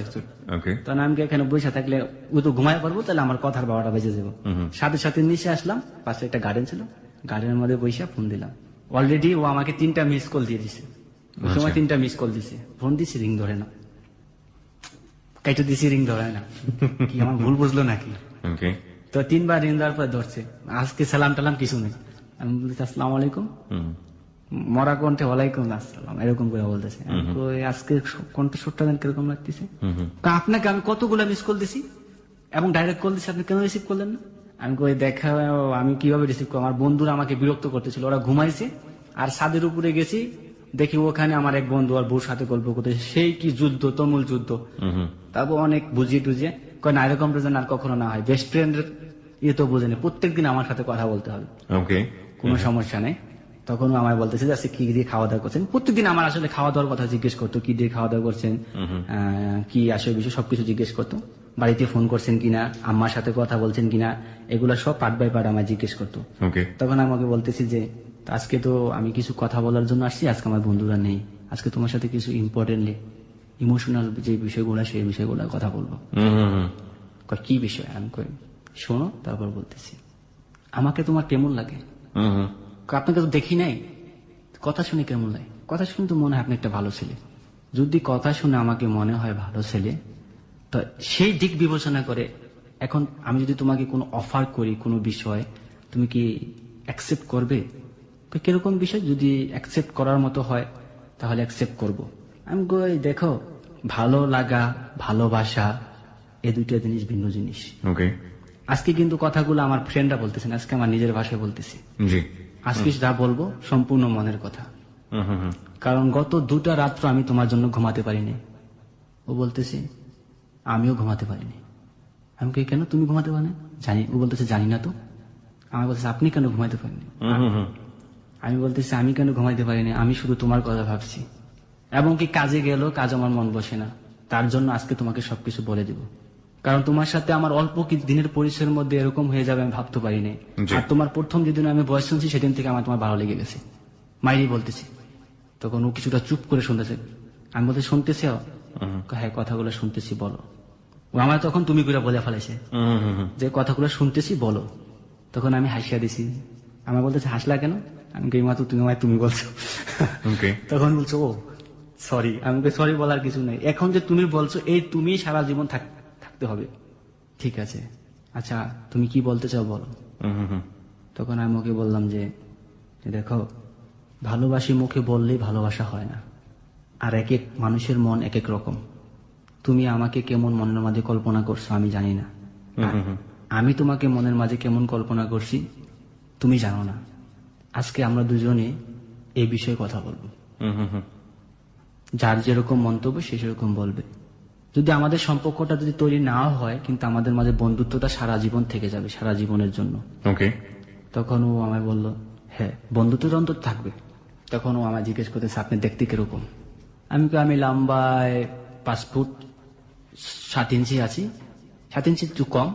তখন ও বললো যে স্বাস্থ্য কিরকম? আমি স্বাস্থ্য মিডিয়াম, বেশি স্বাস্থ্য না। তো আমাকে জিজ্ঞেস করলো যে আপনাদের গায়ের রং? আমি বললাম যে শ্যামবর্ণ, ফর্সাও না বেশি, কালো না বেশি, শ্যামবর্ণ। তো এই কথা বলার পর ওকে আমি জিজ্ঞেস করলাম তুমি দেখতে কিরকম? ও বললো যে আমার গায়ের রং শ্যামবর্ণ, 5 ফুট 4 ইঞ্চি। বুঝতে পেরেছি তার সম্পর্কে আপনারা। ও 5 ফুট 4 ইঞ্চি, যাই হোক 5 ফুট 4 মানে অনেক লম্বা। ঠিক আছে, মানে বুঝতে পারছি দুজন সম্পর্কে জানছিলেন, ওই সময়টাতে ইমোশনাল কথাবার্তা বলছিলেন। তারপর তখন আমি ওকে বললাম যে দেখেন, আমি দেখো তোমাকে তো আমি এক পর্যায়ে আমি তোমার ভালোবাসা ফেলাইছি। ওই রাতেই বলে দিলেন? ওই রাতেই বলে দিচ্ছেন আমি তোমাকে ভালোবাসা ফেলাইছি বোধ হয়। এটা কি বলতেছেন, দুদিনের কথা মানুষ কি ভালোবাসতে পারে নাকি? আমি জানি না, সারা রাত্র আমি ঘুমাতে পারি না তোমার জন্য, বিশ্বাস করো। তো ও বলতেছে না আপনি ভেবে চিন্তে বলেন। আমি কই না, আমি ভেবে চিন্তে বলছি, আমি তোমাকে ভালোবাসা ফেলেছি অলরেডি, আমি তোমাকে দেখতে চাই। ওকে, ও বলতেছে দেখতে চান? আমি বলছি যে দেখো, তুমি যদি ভয় পাও আগে আমার ছবিটা, তোমার একটা ইমেল নাম্বার দাও, আমার ছবিটা আগে তোমাকে পাঠাই, তারপরে তোমার ছবিটা পরবর্তীতে তোমার ছবিটা পাঠাও। আমাকে দেখে যদি তোমার পছন্দ হয় তাহলে তোমার ছবিটা পাঠাও। আচ্ছা, বলতেছে আমি একটু ভাইবা নিই। তো কিছুক্ষণ 1 মিনিট সময় এলো, 1 মিনিট সময় পর ঠিক আছে, ও বলতেছে ঠিক আছে আমি তো আমার ইমেল নাম্বারটা দিতেছি তোমারে, তো তুমি তোমার ছবিটা পাঠাই দিও, তা পরবর্তীতে তোমার ছবি দেখা মাত্র আমার ছবি পাঠাই দেবো। আমি ইমেল নাম্বারটা রাখলাম, রাখার পরে পরবর্তী দিন রবিবার, তো ছুটির দিন, তা আমার ছবিটা আমি ওর কাছে পাঠাই দিই। আচ্ছা, পরবর্তীতে ও আমাকে প্রথমে বলছিল যে আমাকে যদি দুজন দেখে পছন্দ হয় তারপরে আমাদের প্রেম ভালোবাসাটা যাওয়া উচিত। ওকে, তো আমাকে দেখে সাথে সাথে ফোন দিছে যে আমার ছবিটা পাঠাইতেছি। আমাকে কি পছন্দ হয়েছে বলে না, হাসতেছে। আচ্ছা, আমাকে পছন্দ হয় না, আমি তো দেখতে ভালো না, তুমি তো আমার পছন্দ করবা না আমি জানি, আমার ছবিটা পাঠাইতেছি, আগে আমার ছবিটা দেখো তারপর আমার ডিসিশন জানাইতেছি। তারপর ওর ছবি পাঠাইছে। তা আমার বন্ধুরা সেদিন ছিল আমার সাথে, ওর ছবি পাঠাইছে দেখে আমার কিন্তু ওর ছবি পছন্দ অ্যাকচুয়ালি বেশিটা হয় না। ওকে, আপনার তেমন একটা পছন্দ হয়নি? যেরকম মনে কল্পনা করছি সেরকমটা না। ওর কি হয়েছে পছন্দ? ওর পছন্দ হয়েছে। আচ্ছা, আমার বন্ধুরা আমি দোস্ত যেরকম কল্পনা করছি এরকম তো পাইলাম না, তো কোথায় তো প্রেম করলাম, তখন ওরা বেঁধেছে তুই মেয়েটার চেহারা ফেস দেখছো, চোখগুলা দেখছস, তুই এই মেয়েটার সাথে তো দিন কথা বলছস, ই করছস, এখন যদি এই মেয়েটা তুই 10 দিস, এই মেয়েটা তোর অভিশাপ দেওয়া, মেয়েটা কি দেখতে একেবারে খারাপ নাকি? আমাদের সবার পছন্দ, তোর পছন্দ হয় না গেলে আমার পছন্দ হয়েছে, কিন্তু আমি মনের মতো তো আমি যেরকমটা কল্পনা করছিলাম ওটা না। তো আমার বন্ধুদের বিষয়ে আর কি আমি বেশি আগ্রহ হয়েছি, ওরা আমাকে বেশি ইমোশনাল করছে। তো পরবর্তীতে তুই জানাই দে মেয়ের পছন্দ করছো, আরে তোর সাথে আমি গাড়ি এরকম বলতেছে, তুই রাত্রে ভাইবা দেখিস তুই আর ভালোবাসিস কিনা, তুই সত্যি সত্যি আর ভালোবাসিস দেখিস। তো পরবর্তীতে আমি সাথে সাথে জানা, হ্যাঁ তোমার আমার পছন্দ হয়েছে। তো বললো যে হ্যাঁ আমাকে তোমার পছন্দ হয়েছে। মানে এটা আপনার মনের ইচ্ছার বিরুদ্ধে হলো, আপনার বন্ধুদের চাপাচাপিতে আপনি কাজটা করলেন? হ্যাঁ। ওকে, রাত্রে যখন রুমে আসছি, রুমে এসে ভাবতেছি আসলে করে আমি ভালোবাসি, দেখে নিজে নিজে চিন্তা করলাম না আসলে ওর প্রতি আমি ইমোশনাল, শুধু ওর ছবি দেখে না বা ওরই দেখে না, ওর প্রতি আমার অন্যরকম একটাই যে না আসলে আমার বন্ধুদের কথা ঠিক বলছো, ওর আমি ভালোবাসি, আর ভালোবাসা সৌন্দর্য দিয়ে হয় না। তো এক পর্যায়ে এরকম প্রত্যেক দিনে ওর সাথে আমার কথা হতো, এরকম কোন রাত্রি নাই ওর সাথে আমি 2 ঘন্টা 4 ঘন্টা কথা না বলছি। প্রতি মাসে আমার মোবাইল বিল প্রায় 20-30 হাজার টাকা বাংলাদেশের খরচ হতো। আর তখন থেকে আমি প্রচুর কাজ করতাম, ওভার টাইম পার্ট টাইম যখন যা পাইতাম সব করতাম। তো যখন ফোন দিতাম ও আমাকে বলতো যে হালুম, আমি বলতাম টুকটুকি, তখন বলছে আজকে সিসিমপুরে কি হয়েছে, তারপর আমার বলছে হালুম তো হাম হাম সবসময় হাম হাম করে, তখন আমি বলতাম যে টুকটুকি তো সবসময় দেখা যায় চিক চিক চিক কিরকম করে কথা বলে, আর মাথার মধ্যে এতটুকু চুল আর এতটুকু একটা ফরাক পরে ঠিক কিরকম করে, মানে এলিয়া মানে সবসময় কথাবার্তা হইতো। তো পরবর্তীতে আমাকে একদিন বলতেছে তুমি কি গান গাইতে পারো? আমি হ্যাঁ গান গাইতে পারি। তুমি গান গাইতে পারো, আমার এতদিন ধরে কথা বলতেছো, আমার কোনোদিন বললো না তুমি গান গাইতে পারো, আমাকে গান শুনাতে হবে। তখন আমি একটা গান গিয়ে শুনালাম। তো ও আমার গানগুলো খুব মনোযোগ দিয়ে শুনতো, যে আমার বলতো যে তোমার কণ্ঠটা খুব সুন্দর। আমি বলতে আমার পাম দিতেছো, হয়তো বা মোবাইলে সুন্দর শোনা যায় কিন্তু বাস্তবে আমার কণ্ঠটা সুন্দর না। কয় না, আমি বলি যে কেউ যদি কাউকে ভালোবাসে তাহলে তার সবকিছু এমনিতে সুন্দর লাগে। এদিক দিয়ে ওর সাথে কথা বল, মানে ওর আম্মু মিস কল দিতেছে, ওর আম্মু মিস কল, আমি তোমার আম্মু তো মিস কল দিতেছে, তাহলে আমি কাইটা দাও, ব্যাক করো। তো ব্যাক করছি, ব্যাক করার সালাম দিচ্ছে, আসসালামু আলাইকুম আপা ভালো আছে? বলতেছে ভালো নাই। আমি কেন, তুমি অনেকদিন ধরে ফোন দাও না, ব্যাপারটা কি? সন্দেহ করে বসে আমি দেখেন ব্যস্ত থাকি তো হয়তো ফোন দেওয়া হয়ে ওঠে না। কয় না অন্য কোনো কারণ আছে, আমার মেয়ের সাথে তুমি যেদিন থেকে কথা বলছো সেদিন থেকে তোমার ফোন দেওয়া বন্ধ হয়ে গেছে। বিষয়টা কি? আমার মেয়ে ওর দেখি মাঝে মাঝে দরজা লাগে ওই জন্য কার সাথে কথা বলে। ছেলেটা কি তুমি যার সাথে কথা বলে?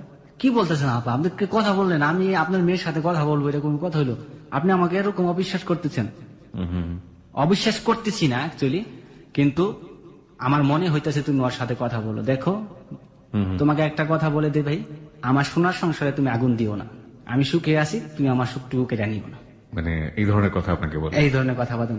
আমার মেয়েটা এখন খাওয়া দাওয়া ঠিক মতো করে না, এলোমেলো ভাবে চলাফেরা করে, সারাদিন কি যেন ভাবে, এরকম আমি ওকে কখনো দেখি নাই। আমি মা, আমি সবকিছু বুঝতে পারি, আমি শিওর ও তোমার সাথে কথা বলে। আমার মেয়েটাকে নিশ্চয়ই কোনো কান পড়া দিছো তুমি, আর তুমি যে কথার জাদু নিশ্চিত আমার মেয়েটাকে তুমি গলায় ফেলাইছো।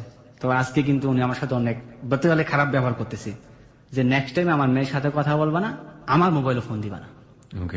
তো এর পরবর্তীতে আমি বলে, দেখেন আপা আপনি ভুল করতেছেন, না তুমি আর কোনো কথাই বলবো না। আমার আম্মু লাইন কেটে দিল। লাইন কেটে দেওয়ার পর সাথে সাথে ওরে রিং দিছি। রিং দেওয়ার পর আমি কই, তুমি এখন কোথায়? কয়, আমি ছাদের উপরে। তোমার আম্মু? কয়, আম্মু রুমে শুয়ে দিছে। আমি কই, তোমার আম্মু তো আমাকে ঠেক দিয়ে দিল। কই, কি ঠেক? এরকম বললো। কয় কি যা প্যার কিয়া তু ডান্না কিয়া। তো ওকে, তখন ও বলা যে তোমার সাথে আমার সম্পর্ক হয়েছে এটা সারা জীবন থাকবে। সেটা আম্মু কেন, আরো অন্য কেউ যদি বাধা দেয় সেটা কখনো বিনষ্ট হবে না, কারণ আমাদের প্রেমটা পবিত্র। ও সবসময় 5 ওয়াক্ত নামাজ পড়তো এবং আমি সবসময় 5 ওয়াক্ত নামাজ পড়তাম। ওকে, তো আমি ওকে একটা কথা বললাম, তুমি আগে যতটুকু ভালো ছিলে এখন তার চেয়ে বেশি ভালো হওয়ার চেষ্টা করো, কারণ আল্লাহ পঞ্চায়েতে তোমার আমার সাথে মিলতে হয়। আমি সবসময় এই কথা আল্লাহর কাছে বলতাম। সত্যি কথা বলতে যেদিন থেকে ওর সাথে আমার এই কথা হয়ে গেল, সেদিন থেকে আমি একটা মেয়ের দিকেও প্রখর দৃষ্টিতে একবার তাকানোর পর দ্বিতীয়বার আমি তাকাইনি। আমি ওকে কথা দিছি আমি আর অন্য কোনো মেয়ের দিকে তাকাবো না। তো পরবর্তীতে ওরকম কথা বলতে একদিন আমার আফাকে বললাম যে, আফারে বললাম যে তুই এখন বাড়িতে বেশি ফোন দিস না, বিষয়টা কি? আফাও কে বলতেছে, আমার আপা। আমি বলি, আপা এরকম এরকম একটা মেয়ের সাথে আমি কথা বলি, মেয়েটা দেখতে ভালোই, কক্সবাজার বাড়ি, আমার সাথে একদিন পরিচয় করে দিস। তো সেই সূত্রে আমার আফার সাথে একদিন ওরে পরিচয় করে দিলাম, কথাবার্তা বলে দিলাম। সেই থেকে আমার ছোট ছোট 2 ভাগ্নি আছে, ওরে মামি মামি ডাকতো সবসময়। আমার আপার সাথে ভালো সম্পর্ক হয়ে গেল। জি, ও আমাদের বাসায় ফোন দিত, আমার আপা ওকে ফোন দিত, আবার আমাকে বলতো, আমি টাকা না পাঠাইলে আমাকে বলতো, তুমি টাকা পাঠাও না কেন? তোমার বাড়ি থেকে আমার ফোন দিয়ে বলছে, তুমি বলে এই মাসে টাকা দাও নাই। কার সঙ্গে পরিচয় করে দিলেন আরেকবার বলবেন? আমার আপা। মানে আপনার বড় আপা? হ্যাঁ, আমার বড় আপা। বড় আপার সঙ্গে পরিচয় করে দিলেন কি হিসেবে? হিসেবে আমার মানে বললাম যে আমার ফ্রেন্ড, ওর সাথে আমার মোবাইল ফোনে পরিচয়। এটা সত্য তো- কথা বলছি। এটা তো আর আলটিমেটলি সুইটির মা জানতো না বা সুইটির কেউই না জানতো না, না। সুজির মাকে জানতো না, আচ্ছা, শুধু আমার আপা জানতো। ওকে, আমার আপা বলতেছে, ঠিক আছে যাই করিস বুঝতে না করিস, তুই তো বড় হয়েছ, তখন তার ছোট না। রাইট। তো প্রত্যেক দিন আমার কথা হতো, মানে একটা দিন যদি কথা না বলতাম পাগলের মতো হয়ে যেত। মানে এরকম পাগল, মানে রিং কলের পর কল দিতেই থাকতো, এবং আমার মোবাইলে যদি টাকা না থাকতো ডাইরেক্ট কল দিয়ে আমার সাথে কথা বলতো। আমি বলছি, তোমার টাকা কাটতেছে? কয়, টাকা কোনো সাবজেক্ট না, আব্বু পাঠিয়ে দিবে। আব্বু কই ছিল ওদের? সৌদি আরব। ওরা আব্বু বিদেশে ছিল। হ্যাঁ। বুঝতে পেরেছি। ও কি ফ্যামিলির সবচেয়ে বড় মেয়ে ছিল? হ্যাঁ, বড় মেয়ে ছিল। হ্যাঁ। তো এক পর্যায়ে দেখা যায় আমাদের মানে অনেক গভীরে পৌঁছে গেল।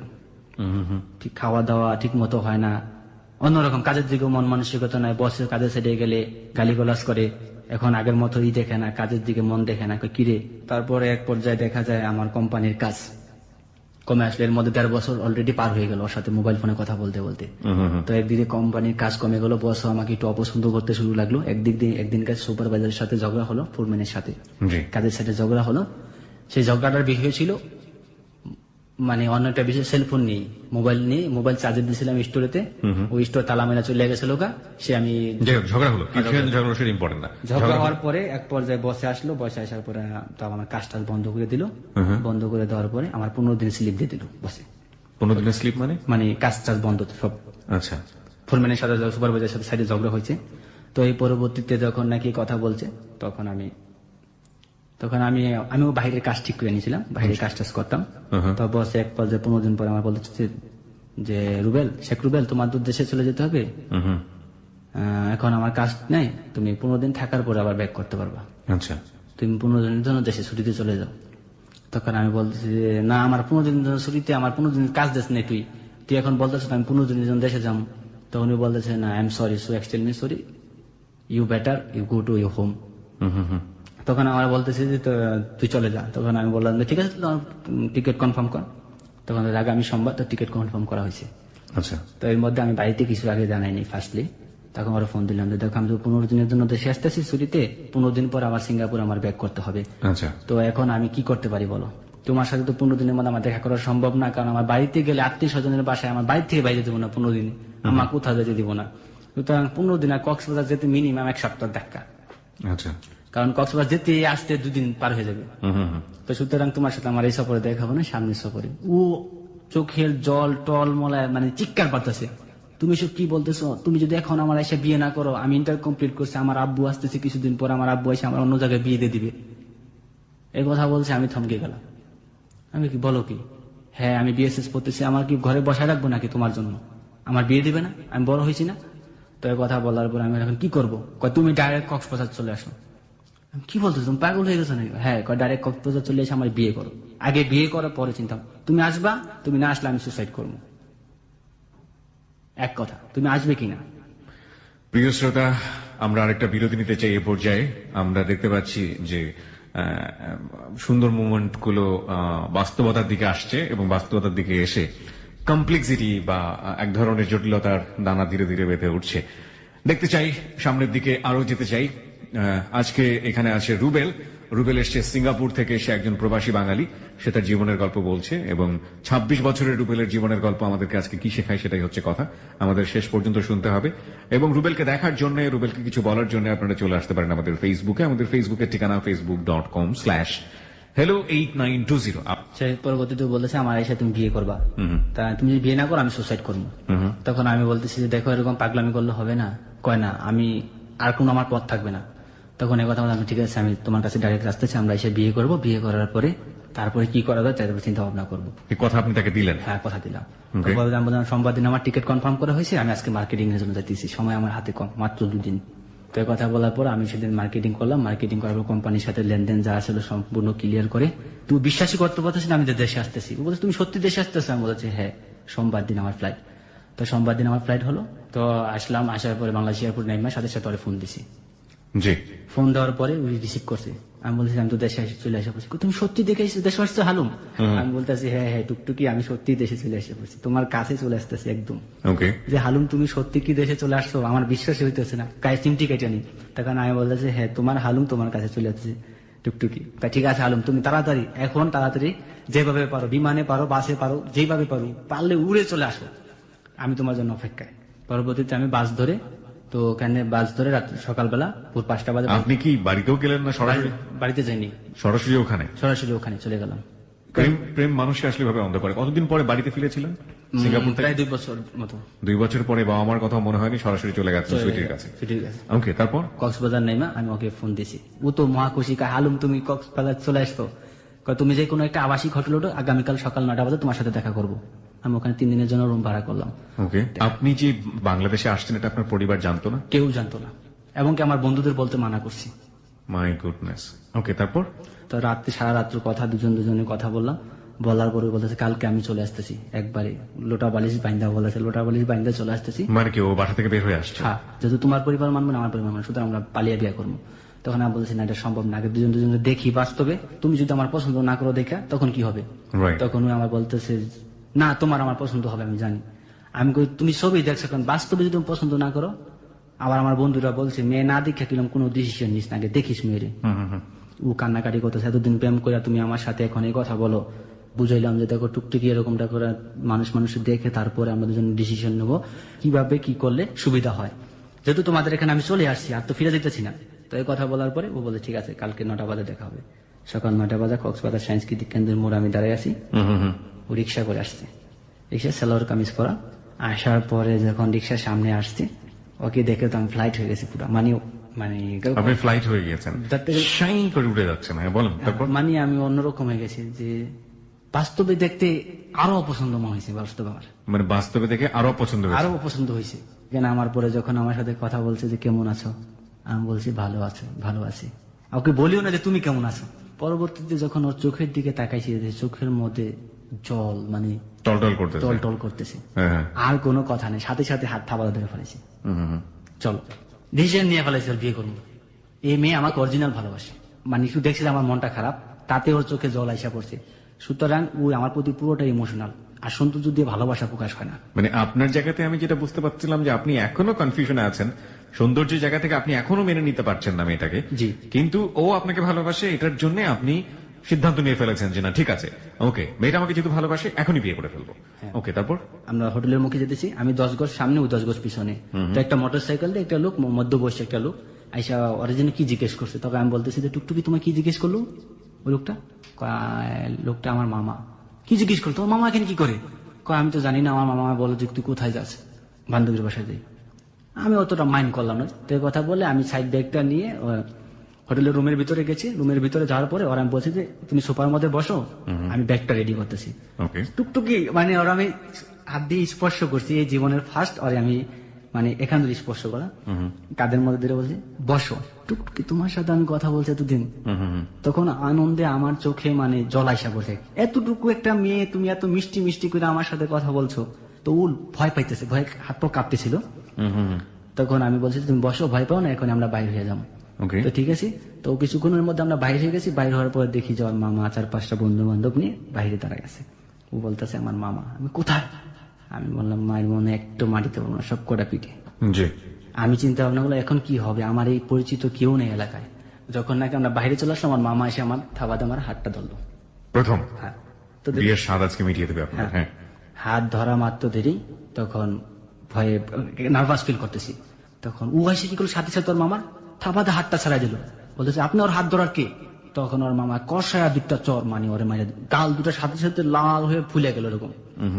আরেকটা চর মারতে বসে আমি সাথে সাথে হাত থাবাতে ধরছি যে থামে, মার দূর করার কোনো দরকার নেই, কোথায় যেতে হবে আমি যাও, চল বাসায়। তখন আমাদের সিএনজিতে করে বসলো, দুজনে বসলাম। ও আমার হাত ধরে বলতেছে হালুম তুমি কোনো ভয় পাও না, আমি আছি না, তোমার টুকটুকি থাকতে তোমার কিছু করতে পারবো না। নাও সাসপেন্স ইজ বিগান। ওকে,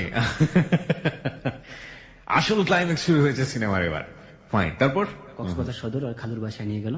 আমার মা তো আগে থাকতেই জানে, ওর মা আসলো, ওর খালু আসলো, বড় সবাই অপার আসলো। সাথে আপনার দেখা হতে যাচ্ছে। হ্যাঁ।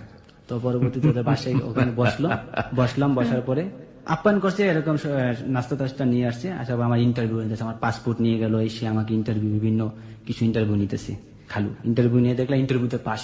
কিসের ইন্টারভিউ? ইন্টারভিউ নিয়েছে যে আমি কতটুকু education, so plus family character, বা আমি কিরকম ট্যালেন্ট প্রশ্ন করছে, নাম ঠিকানা লিখেছি। বুঝতে পেরেছি। হ্যাঁ, তারপর আর খালার হাত ধরে বলতেছি আমি কাঁপতে কাঁপতে, যাই করে না আমার শরীরে যাতে কোনো টাচ না পড়ে। এখানে আমি মারের ভীষণ ভয় পাই।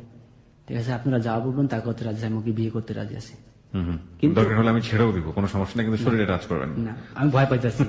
তখন ও বলতেছে যে তুমি ভয় পাও কিসের জন্য, আমি আছি না। ওর খালা বলতেছে না সমস্যা নেই কোনো। তো আমি বললাম যে দেখেন বিয়েতে আমি রাজি আছি, কিন্তু আমার গার্জিয়ান এই বিয়েতে রাজি হবে না, প্রয়োজন হলে আমার তেজ্য পুত্র করে দেবে, তারপর আমার গার্জিয়ান রাজি হবে না। তার মানে ওরা মোটামুটি রাজি হয়ে গেছে। রাজি হয়ে গেছে। ওকে, আপনার বড় আপাও রাজি হচ্ছে? বড় আপা তো আগে বড় আপা আগে রাজি না, মানে বড় আপার সাথে দেখা হওয়ার পরে কি হলো, কমিউনিকেশন, কথা, সরাসরি কথা কি হলো, কি বলে ডেকেছিলেন? বড় আপা বলে ডেকেছিলেন? সে সময়টা আমি লজ্জা পাইছি, উনি যখন আমার সামনে এসে দাঁড়াইছে ফেস টু ফেস, যে কিভাবে কথা বলবো। তখন কয়ে ওর খালার কাছে বলতেছে কি ছিল তো আমার আপা ডাকছে। তো আমি ভীষণ লজ্জা পাইছি এই সময়টা, যখন এই কথা বলো ওনারা একটু হুজুট খেয়ে গেল, যখন আমি বলছি যে আমার গার্জিয়ান রাজি হবে না। জি।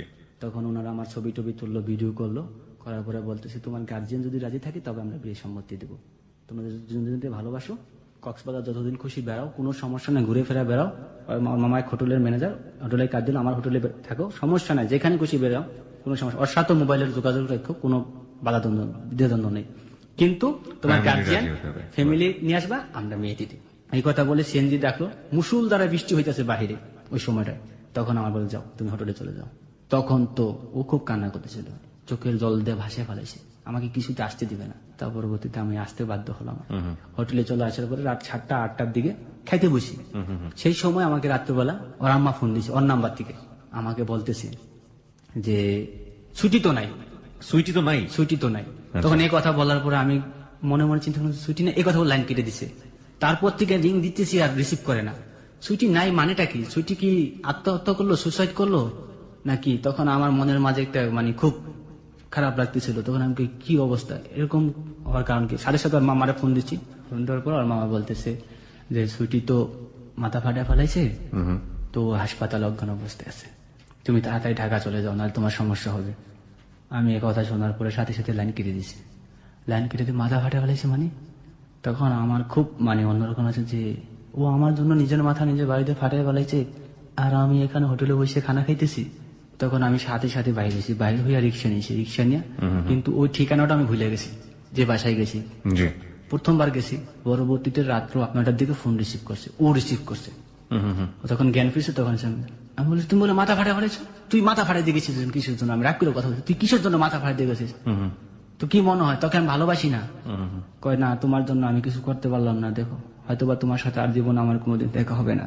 কান্না কান্না কণ্ঠে বলছিল যে তোমার সাথে হয়তো আর জীবনে কোনোদিন আমার সাথে দেখা হবে না। আমি তুমি এরকম জায়গাটা বলতেছ কেন? এরকম করে বলবো না কখনো, কেন দেখা হবে না? অবশ্যই দেখা হবে। আমারই ভুল হয়েছে, যদি প্রথমে বলতাম তোমাকে আমি পালায় বিয়ে করতে তাহলে ভালো হতো। ওকে। তখন ও আমায় বলতেছে থাক, আর তো আমার সাথে তোমার সাথে দেখা হবে না, কালকে আমার মোবাইলটা নিয়ে নেবে। তো পরবর্তীতে আমরা বললাম যে না, তুমি কালকে বাসা থেকে কোথাও বাইরে হতে পারবা, যে কোনো জায়গায়। যদি বাইরে হতে না পারি, আমি কালকে তোমার বাড়ির গেটের সামনে তুমি দাঁড়ায় থাকবে, আমি আসতেছি। আচ্ছা। তো আমাকে বললো কি ওই সময় যে তাহলে তুমি হোটেলে বলো ম্যানেজারকে যে তুমি বাসায় চলে যেতেছো, যাতে হোটেলের ম্যানেজার আমার মামাকে বলে তুমি বাসায় চলে যেতেছো। তো পরবর্তীতে আমি আইসা হোটেলে এসে বলেছি যে কালকে সকালে আমি চলে যাব ঢাকায়, এখান থেকে আর কি হবে। সকালবেলা যখন চলে আসলাম, সাথে সাথে সকালে এসে স্ট্যান্ড এসে কক্সবাজার সায়েন্স সিটি কেন্দ্রের মোড়ে আমি একটা অটো রিক্সা, ওই যে সেগুলো আমি ঠিক করছি। ওখানে আসলে কি ট্যাক্সি চলে না, শুধু অটো রিক্সাই চলে, চিপা রাস্তা। তো তখন ওগুলা যে আস্তে আস্তে চলে সেই সময় আমি ধারণা করি নাই। তখন যখন চলতেছিল তখন চারদিকে, এদিকে সাগরের পার, এদিকে পাহাড়, এত সুন্দর কক্সবাজারের মনোরম দৃশ্য। আমি ওগুলা দেখতেছিলাম, ছোট ছোট ল্যাংটা বাচ্চারা গোসল করতেছে ঝর্ণার পানিতে, এবং আমি মোবাইলে ভিডিও করতেছিলাম আর দেখতেছিলাম। প্রথম বারে ফোন দিতেছে, আমি তুমি কোথায় আছো, আমি অমুক জায়গায় দাঁড়িয়ে আছি, তুমি তাড়াতাড়ি আসো। তো পরবর্তীতে আমি ড্রাইভারকে মোবাইল দিলাম যে কোন জায়গা, তুমি তো ভাই চিনো, ও যে জায়গায় যেতে বলে মেয়েটা সেই জায়গায় যাও। তখন ড্রাইভার সেই কথা শুনে সেই মতো গাড়ি চালাইছে ওদের বাসায়। বাসার সামনে একটা কাঁচা রাস্তা নামাইছে, সুপারি বাগান আছে পাশে, সুপারি বাগানের পাশেই থাকা যাচ্ছে। পরনের ড্রেস, মাথার ব্যান্ডেজ খোলানো, সিলি যে করছে, মাথা চুল কেটে ফেলাইছে এখান দিয়ে, ওনাদের ঢাকা, একটা মোবাইল হাতে, স্যান্ডেল। সেই অবস্থায় আমি তাড়াতাড়ি উঠো, কভার টভার কিছু নেই ভাই, কভার টভার কোনো কিছু আসেনি, দাও তাড়াতাড়ি। তো কভার টভার দিছি। এখন তো ওই যে ঢালটা তো ওটা ওঠে না। তখন ও তো আমায় বলতেছি তুমি কি স্টুপিড, তুমি এই জিনিসটা বোঝো না, তুমি এটা কি নিয়ে এসো, এইটা নিয়ে কি তুমি আমার নিয়ে পালাইতে এসো? আমার বাইরের লোক যদি কেউ এখন দেখে, আমি কিন্তু তোমার বাঁচাতে পারবো না, আমারও মারবো তোমারও মারবো। আমি বলো কি? তখন আমি সেঞ্জেলার বলতেছি, তখন সেঞ্জেল বলে আমার কি দোষ ভাই, আপনি দেখে উঠবেন না? আমি সেঞ্জেল বলতে তুই কি ভাবছো যে আমার একলা মারবো? আমারও তো মারবো, তোর গাড়ি সহকারে ভাঙবো। তুই সেঞ্জেল বলেন কি ভাই, আমার গাড়ি ভাঙবো, আমি গরিব মানুষ। তো আমি কই তাড়াতাড়ি। তখন ও বলতেছে আমি সাথে সাথে, ও আমি বলেছে সাথে সাথে বিপদের দোয়া পড়বো বলেছে, দুজন বল তুমিও পড়ো। এখন বিপদ এই মুহূর্তে যদি কেউ ধরে ফেলতে রক্ষা নেই, কোন রকম করে ডালটা দিয়ে ওরে কোন রকম করে একটা কভার ছিল, কভার ধরা ঢেকে রাখছি। আর আমার তো কি চিনে নেওয়া এলাকার, কোন রকম করে ঢাল দিয়ে ওঠার পরে যখন নাকি ব্রিজ ডালার পথে উঠছে, তখন মোটামুটি আর কি চলতেছিল। তখন ওই আমার ইচ্ছা মতন মানে করতেছে, তুমি হালুম যে এত বোকা, আমি তো জিনি বললেন, এখন যদি কি এই মুহূর্তে ধরে ফেলায় তাহলে কি অবস্থা হয়? আমি ওই সময়টা খুব ভীষণ ভয়ে ছিলাম। তো পরবর্তীতে এখন একটা সিএনজি স্টেশনে গেছি, সিএনজি স্টেশনে গিয়ে ওটা আমরা চেঞ্জ করছি। চেঞ্জ করার পর ডাইরেক্ট টেকনাফ। আমরা জিজ্ঞেস করলাম যে ঢাকা যাবে না, কোথায় যাবে? আগে টেকনাফ যে আমরা বিয়ে করবো, তারপরে ঢাকায়। টেকনাফ যেতে যেতে রাত্র হয়ে গেছে, তো সন্ধ্যাবেলা ওখানে গিয়ে হোটেলে ভাড়া নিলাম। হোটেলে জিজ্ঞেস আপনারা কি হন? আমরা বলছি স্বামী স্ত্রী। তিনি মিথ্যা কথা বলতে হয়েছে, আমাদের মিথ্যা আসেনি, সেই সময় আমরা স্বামী স্ত্রী ছিলাম না। তো সেই সময় আমার পরিচয় দিতে হয়েছে, যে অন্য পরিচয় দিতে হয়েছে। তো আমি বলছি, তো ওরা বলছে যে নাম ঠিকানা লেখেন, আপনাদের সাইন দেন। তখন নাম ঠিকানা, তখন আমার নাম ঠিকানা লেখছি। এখন হোটেল বলতেছে যে আপনার ওয়াইফের নাম ঠিকানা। আমি কে লেখো, শ্বশুরের নাম তো আমি জানি, দাও তোমার লেখার দরকার নেই, তুমি লেখাইটা নিয়ে ভিতরে। আমি বলতেছি বাইক না, তুমি আর রুমটা দেখে দাও, তুমি রুমে যাও, আমি তোমার নাম ঠিকানা লিখে নিতেছি। তো শ্বশুরের নাম তো আমি জানি, তো এই সময় আমি নাম ঠিকানা, তো ম্যানেজার হাইসা দিছে কথা বলার পরে, ঠিক আছে একজন লেখলেই হয়, সিগনেচার করে চলে গেলাম। তো আমরা ওই দিনকে এক রাত ওখানে কাটালাম। তো আমার সাথে ও তো ভীষণ ভয় পাইতেছে। তখন সেই সময় তো আমি খুব মানে মনের মানুষ কাছে অ্যাকচুয়ালি জীবনে কখনো একটা মানে মেয়ের সাথে এরকম রাত্রে একাকি বা হয় নাই। মানে এক কোণে গিয়ে এরকম চুপচাপ করে বসে দিছে, মানে কোনো কথা বলতেছে না। তখন আমি বলতেছি আমরা তো পালাই চলে আসলাম। এর মধ্যে আম্মু ফোন দিচ্ছে, আর আম্মু ফোন দিচ্ছে আমি বললে তো আমরা বিয়ে করে ফেলেছি। আর আম্মু ফোন দিচ্ছে, আমরা বলছি আমরা বিয়ে করে ফেলেছি। অনেক কান্নাকারি করেছে, বাবা বিয়ে করছো যাই করছো তোমরা চলে আসো, আমরা মাইনানো। ভাই নাকি হাসপাতাল, সব মানে ফ্যামিলি, পুরো ফ্যামিলি নাকি হাসপাতাল ওই সময় বলতেছে। আল্লাহ রাসূলের দোহাই দিতেছে। তখন আমি বলি যে না, বিয়ে না করা পর্যন্ত কোনো কিছুতে যাওয়া যাবে না, আগে বিয়ে করতে হবে। তো বইলা দিচ্ছি বিয়ে করছি। তখন দুজন ডিসিশন নিলাম যে কিভাবে বিয়ে করা যায়। তো আমরা ওখানে এক রাত তো থাকলাম। এক রাত থাকার পর তারপরের দিন সকালে এখন এক জামা পরে আসছে। তখন আমি মার্কেটে গেলাম, মার্কেটে গিয়ে জামা কাপড় কিনে নিয়ে আসলাম। তো পরার পরে এদিকে আমাদের বাংলাদেশের টাকা শেষ হয়ে গেছে, এখন সিঙ্গাপুরের ডলার আছে। তখন ওরা আমি বললাম যে বাংলাদেশের টাকা তো শেষ হয়ে গেছে গা, এখন আমার কাছে সিঙ্গাপুরের ডলার আছে। আর দিনটা ছিল শুক্রবার আর শনিবার, মানে ব্যাংক বন্ধ, ডলার তো চেঞ্জ করতে পারিনি। তখন ওর কানে দুটো রিং ছিল 3 রত্তির সোনার, সেই রিং দুটো আমার হাতে তুলে দিয়েছে, এই দুইটা বিক্রি করে শিগগিরই এখান থেকে ভাগো। আমি কেন? আমার চাচা একটা রেবে চাকরি করে, ওনারা মোবাইলের নেটওয়ার্ক দেখে আমাদের খুঁজে ফেলাইবো যে আমরা কোথায় আছি। তো তো পরবর্তীতে আমি বলি না, এটা আমি কখনোই বেচতে পারবো না, ইম্পসিবল। প্রয়োজন আমরা এক রাত এখানে থাকবো, থেকে তারপর দিন ডলার ভাঙ্গায় তারপর যাবো। ও বলে না, এখান থেকে তাড়াতাড়ি। তো ওরা নিয়ে তারপর সোনার দোকানে গিয়ে আমরা 3,000 টাকা ঋণ বিক্রি করি, কুমিল্লার বাসে ধরি। কুমিল্লাতে কেন বাস ধরলেন? আমি ওরা বলতেছি যে, ও বলেছে কোথায় আমি বলছি কোথায় যাবো, ঢাকায় তোমাদের বাড়িতে। ও ঢাকা গিয়ে বিয়ে করবো। আমি কই না, আমরা বিয়ে করলে কুমিল্লায় বিয়ে করবো। কুমিল্লায় কেন? আমার মাথায় ওই সময় কি খেলতেছিল আমি নিজেও যাই না। আমি বলতেছি যে ঢাকা গেলে আমার পরিবারের লোক কেউ দেখলে তোমার মারধর করে তারাই দিবে আর আমার বাসায় আটকে রাখবে, ঠিক আছে? সুতরাং আমার বাড়িতে ঢাকায় যাওয়া সম্ভব না। আগে আমরা বিয়ে করি, কোনো জায়গায় গিয়ে তারপরে একটা ডিসিশন নেবো কোথায় যাব।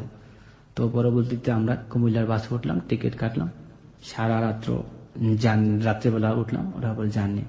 বাসে এরকম ও বমি করতেছিল, মানে প্রচন্ড রকমের বমি করতেছিল। তো এখানে একটা সমস্যা, বিডিআর চেক ছিল। বিডিআর চেক বলতেছে যে পুলিশ বিডিআর চেক। তো বিডিআর চেকে আমাদেরকে, আমি বলতেছি দেখো আমাদের কিছু জিজ্ঞেস করবো না। বিডিআর চেক আছে ওখানে, বিডিআর চেকে জিজ্ঞেস করছে। আমি বিডিআর কিছু বলে নাই, বিডিআর জিজ্ঞেস করছে আপনারা কেন বলছেন স্বামী স্ত্রী। ও যখন বাসে উঠছে, বাসে এরকম বমি করছে, আমি নিজেও বমি বমি ভাব। সারা রাত্র বাসে আমি না নিজে না ঘুমিয়ে আমার বুকে ওর ঘুম পাড়ায় নিছি, তুমি ঘুমাও। নিজের জায়গাটা খালি করে আমি চিপার মধ্যে বসে ওরে সারা রাত্র ঘুম পাড়ায় নিছি, যাতে ওর একটু কষ্ট না হয়। তারপর আমরা কুমিল্লা চলে গেলাম। ভোর সকালে 5টা বাজে কুমিল্লা নামলাম। কুমিল্লা নামার পর ওইখান থেকে সিএনজি নিলাম। সিএনজি ড্রাইভারে বললাম কি ভাইয়া আমাদের একটা যে কোনো একটা আবাসিক হোটেলে নিয়ে ওঠাও। তখন উনি একটা হোটেলের সামনে নিল। তো ওনারা বিয়ের ডকুমেন্ট চাই, বিয়ের ডকুমেন্ট না চাই হোটেল ভাড়া দিবে না। আচ্ছা, আবাসিক হোটেলটাতে। হ্যাঁ। তখন তার পরবর্তীতে আমরা এখন কি করব, তখন দেখলাম যে একটা সোনালী ব্যাংক নিচে, শাখা সোনালী ব্যাংক, উপরে হোটেল। তখন আমরা ওখানে একটা হোটেল ভাড়া করলাম, স্বামী স্ত্রীর পরিচয় দিয়ে, যে 8টা বাজে ব্যাংক খুলবে, ব্যাংকটা খুললে ডলারটা চেঞ্জ করে আমরা কাজে বসে চলে যাব, বিয়ে করে তারপরে এখন আপাতত এখানে। তো এখানে থাকতে পারলাম না। কিছুক্ষণ পরেই দেখি যে একটা লোক আছে দরজার মধ্যে টহল দিয়েছে, আপনাদের বিয়ের ডকুমেন্ট দেখান। নিচে পুলিশ টহল দিতেছে। এরকম আমার একটা ভয় দেখাইলো, আমার এখান থেকে কিছু দিয়ে আপনার এখান থেকে কাইটা পড়ে না তো পুলিশে ধরবো। তারপর ওই লোকের 200 টাকা দিয়ে ওইখান থেকে আমরা হোটেল থেকে বাইরে যাই। এখন তো পকেটে 1 টাকাও নেই বাংলা টাকা। ওই গাড়ি ভাড়া 3,000 টাকা শেষ হয়ে গেছে, এমনি 3,000 টাকা শেষে। তো রিক্সা ঠিক করলাম, রিক্সা বললাম যে ভাই এখানে যে কোনো সোনালী ব্যাংকের একটা শাখায় যাও। তখন একটা মেন শাখায় নিয়ে গেল। রিক্সাদার বললাম তুমি দাঁড়াও ভাই, আমরা টাকাটা চেঞ্জ করে আসতেছি। রিক্সা আল্লাহ বলতেছে ঠিক আছে। তখন আমরা ডলার চেঞ্জ করলাম ওইখান থেকে, ডলার চেঞ্জ করে এসে দুজনে নামলাম। নামার পরে রিক্সাদার বললাম যে একটা আবাসিক হোটেলে রেল দাও। তখন কুমিল্লা মহাসড়কের সাথে আবাসিক হোটেল। তো হোটেলে আমরা স্বামী স্ত্রী পরিচয় দিয়ে, স্বামী স্ত্রীর পরিচয় এখানে কিছু, আমি এমনিতেই মোবাইলে রিং বাজাইতেছিলাম, মানে মোবাইলে রিং বাজে লিংটন বাজে কথা বলতেছি, যে জানি যে এখানে স্বামী স্ত্রী ধরা না খেলে হোটেল ভাড়া দিবে না। তাই আমি বলতেছি যে হ্যালো, হ্যাঁ আমি এমনি বলতেছি হ্যালো আসসালামু আলাইকুম ভাই, কেমন আছেন? ভাই একটা সমস্যা গেছে, আপনার ভাবির তো লাকিস টাকিস সহকারে আমরা তো গাড়ি মিস করে ফেলাইছি, গাড়ির মধ্যে লাকিস টাকিস সব রয়েছে, এখন কি করি উপায় বলেন তো? এখন তো পরনের ড্রেস, শুধু সেলার কামিজ পরা, সবকিছু ওইখানে রয়েছে। আমরা তো কুমিল্লা ঘুরতে এসেছি, তো এখন তো কি অবস্থা, মানে ম্যানেজার উড়ে দাঁড়ায় দাঁড়ায় কত কথা বলতেছি, মানে এরকম কথা বললাম। তখন ম্যানেজার বলতো যে আসলে আমরা স্বামী স্ত্রী এরকম কথা বললাম। তার পরবর্তীতে গেছি আপনি যে আমরা আজকের রাতের জন্য, আমরা 2 দিনের জন্য রুম ভাড়া করতেছি। আচ্ছা আপনার স্বামী স্ত্রী? হ্যাঁ। আর কোনো কিছু জিজ্ঞেস করে নেই। তারপর আমাদের সিগনেচার নিল, সাইন টাইন করে নাম ঠিকানা লেখার পরে আমরা ওখানে রুম ভাড়া করলাম। আরেকটা তো ওখানে কাটাইলাম। তাহলে তারপর দিন সকালে বিয়ের উদ্দেশ্যে, এখন ও শুধু আমার পাগল হয়ে গেছে, বিয়ে করবা কখন, বিয়ে করবা কখন, ঠিক আছে? তখন আমি সকালবেলা আমরা বিয়ের উদ্দেশ্যে বাইর হলাম। আচ্ছা, সেই আবার সেই অটো রিক্সা, এখন কাজী অফিস খুঁজতে বের হয়েছি। তখন অটো রিক্সা বললাম যে এখানে কোনো রেজিস্ট্রি অফিস আছে বিয়ে পড়া এরকম? দেখেন আমি তো দিকে যাবো না, আপনাদের সামনের পথে দিয়ে রিক্সা উঠলে রিক্সাওয়ালা আপনাদের নিয়ে যাবে। তখন রিক্সা উঠে আমরা চলে গেলাম কাজী অফিস। তো এখানে কিছু রোমান্টিক ঘটনা হইতেছে, যে এখানে কিছু একটা ঘটনার মধ্যে যে রিক্সাওয়ালা কি করছে, আমাদের কাজী অফিসে না নিয়ে আমাদেরকে নিয়ে গেছে একটা পার্কে, কুমিল্লা ন্যাশনাল পার্ক। কেন জানি না কি জন্য। ওকে ভাড়া 20 টাকা বেশি দিছি, ঠিক আছে? বলতেছে যে এটার ভিতরে কাজী অফিস, আমরা জানি না, এখানে ভিতরে গিয়ে দেখি ন্যাশনাল পার্ক। তখন আমরা বলতেছি দেখছো মানুষ কত বড় খারাপ মানুষ, যে এরকম বিপদের সময় আমাদের সাথে উপহাস করলো। তার পরবর্তীতে আরেক রিক্সাওয়ালা ডাকছি, এক চাচারা ডাকছি, চাচারা বলছে রেজিস্ট্রি অফিসে নিয়ে যেতে। চাচাই নিয়ে গেছে জমি রেজিস্ট্রি অফিসে, যে বিয়ে করে সেখানে জমি রেজিস্ট্রি অফিস নিয়ে গেছে। তো চাচারা বলছে চাচা এটা তো জমি রেজিস্ট্রি অফিস। কত বাবা কোনো বিয়ের কথা বলছো, এখন মুরব্বি কি বলবো, আমরা বলছি যে বিয়ে যেখানে পড়ায় সেইখানে। তখন ও বলছে ও আমি তো বাবা চিনি না। পরবর্তীতে আরেক রিক্সাওয়ালা ডাকছি, ও বলতেছে ওই লোকটা বোধহয় চিনে। তো ওই লোকটা ডাকছি, ডাকার পরে এই যে রিক্সাওয়ালা ডাকছি, রিক্সাওয়ালা ডাকার পরে বলতেছে যে চাচা আমরা তো সমস্যায় পড়ে গেছি, বিশাল সমস্যায় পড়ে গেছি। কই, কি সমস্যা? চাচা বলতেছে কি সমস্যা? আমি কই, অনেক সমস্যা। তোমরা কি বিয়ে করবা? চাচা আপনি বুঝলেন কেমনি? কই, এর আগে আমি 2-4টা বিয়ে পড়েছি। রুবেল, তারপর রিক্সাওয়ালা আমাদের ওখানে কাজে বসে নিয়ে গেল, রিক্সাওয়ালা উকিল বাপ হইল নিজে। তারপর আমাদের 1 লক্ষ টাকা জন্মহরে আমাদের বিয়ে হলো। আচ্ছা, ওখানে কাবিনের টাকাটা কম দেওয়া হয়েছে, সেটা হচ্ছে যে রিক্সাওয়ালা বলছে যে কাবিনের টাকাটা কম দেন। তারপরে কাবিনের টাকা আমরা ওখানে 1 লক্ষ টাকা জন্মহরে আমাদের বিয়ে হলো, নিকানামা হলো। আচ্ছা, সাথে সাথে কুমিল্লা 10 কোটিকে পুট আপ করে নিয়েছে, আমাদের 1 কপি দিয়ে দিল। তারপর আমরা ওখান থেকে চলে আসলাম কুমিল্লা শহরে, গিয়ে বিয়ের মার্কেটিং করলাম, হাতের চুড়ি, নাক ফুল, তারপর ওর জন্য জামা কাপড়, জুতা। চাচাকে নিয়েছেন সাথে? হ্যাঁ, চাচাকে সাথে নিয়েছেন? সাথে চাচা যেহেতু উকিল বাপ, চাচার তো নিতে হবে। তারপরে চাচার রিক্সা করে, চাচার তখন চাচার রাত্র হয়ে গেছে যখন, তো চাচা বলতে তোমরা হোটেলে ফিরে যাও বাবা, আমি তো গরিব মানুষ, তোমরা উকিল বাপ দিছো, কিন্তু আমি তো তোমাদের ওরকম করতে পারলাম না। যাই হোক, চাচা এরকম বলার পরে চাচাকে বিদায় করে দিয়ে হোটেলে চলে আসলাম। আচ্ছা, তো হোটেলে চলে আসার পরে তখন আমি ওকে বলতেছি, নাও তোমার বিয়ে করছি, এখন নাও তোমার কাবিননামা তোমার কাছে, তুমি বিয়ে করতেছিলে, বিয়ে করছি না। তো সেই সময় আমি ওরে বলতেছি, তুমি তো মোবাইলে অনেক পাকনা পাকনা কথা বলতো, তো আর আমি হাসির মাধ্যমে 2টা গালের মধ্যে চট দিছি। মোবাইল তো অনেক পাকনা পাকনা কথা বলছে, এখন তো একটা কথা বলতে পারতেছ না। কিছু বলে না, সে সময় হাসতেছিল। তখন এই কথা বলছি, তখন আমার জড়ায় ধরছে, জড়ায় বলছে যে না, আমি বিয়েটা এই কারণে বলছি, কারণ তোমাদের আমার একটা ডকুমেন্ট দরকার। এখন ডকুমেন্ট আছে, এখন কোনো ভয় নেই। এদিকে ওর মা বারবার ফোন দিতেছে, বাবা দোহাই তোমরা কক্সবাজার ফিরে এসো। এই দিক দিয়ে আমার টাকা পয়সাও প্রায় শেষ হয়ে আসছিল, কারণ আমি টাকা পয়সা বেশি নিয়ে যাইনি, বাংলাদেশের 1 লক্ষ টাকার মতো নিয়ে গেছিলাম বিপদের মুহূর্তে। এই সময়টার মধ্যেও আপনি ফ্যামিলিকে কিছু যোগাযোগ করেনি, কোনো কিছু জানাননি? কোনো যোগাযোগ করিনি। যখন ওর মা এরকম করে কান্নাকাটি করতেছে, তখন আমরা বলতেছি চলো আমরা তো সাগরের মাঝখানে একটা পাড়ি গিয়ে ঠেকি, তোমার পরিবার রাজি আছে, তোমার পরিবার রাজি হলে আমার পরিবার এমনিতে রাজি হয়ে যাবে। যতদিন রাজি না হচ্ছে ততদিন ওনারা আমাদের কক্সবাজার বলে বাসা ভাড়া করে রাখবে, আমরা ওখানে যাই। পরে বুঝাই ঠুজে অনেক কষ্টে ও যাতে রাজি হয় নাই, অনেক বোঝানোর পরে তো রাজি হয়েছে। কোথায় ভাড়া করে রাখবেন? কক্সবাজার। তো ওর তো মাথা ফাটা ছিল, ও নিজের হাতে গোসল করতে পারতো না, মাথার মধ্যে শ্যাম্পু দিয়ে দিতাম, নিজের হাতে খাওয়াই দিছি। প্রতিটা মুহূর্ত ওর সাথে আমি ছিলাম। তো পরবর্তীতে তারপর দিন সকালবেলা আমরা ব্যাগটি গুছে আমরা কক্সবাজার চলে গেলাম। কক্সবাজারের বাসে রওনা হলাম। ও রাত্রে চলে যাওয়ার পরে শালা বাস স্ট্যান্ডে দাঁড়িয়েছিল, তো দাঁড়িয়ে থাকার পর আমাদের রিসিভ করে নিয়ে গেল। মানে ওদের বাড়িতে? না, ওদের বাড়িতে নিয়ে আমাদের একটা কটেজ হোটেল উঠেছে। মানে আলটিমেটলি তো আপনারা ওদের ফ্যামিলিতে যাওয়ার জন্যই আপনারা গেছেন কক্সবাজারে? হ্যাঁ।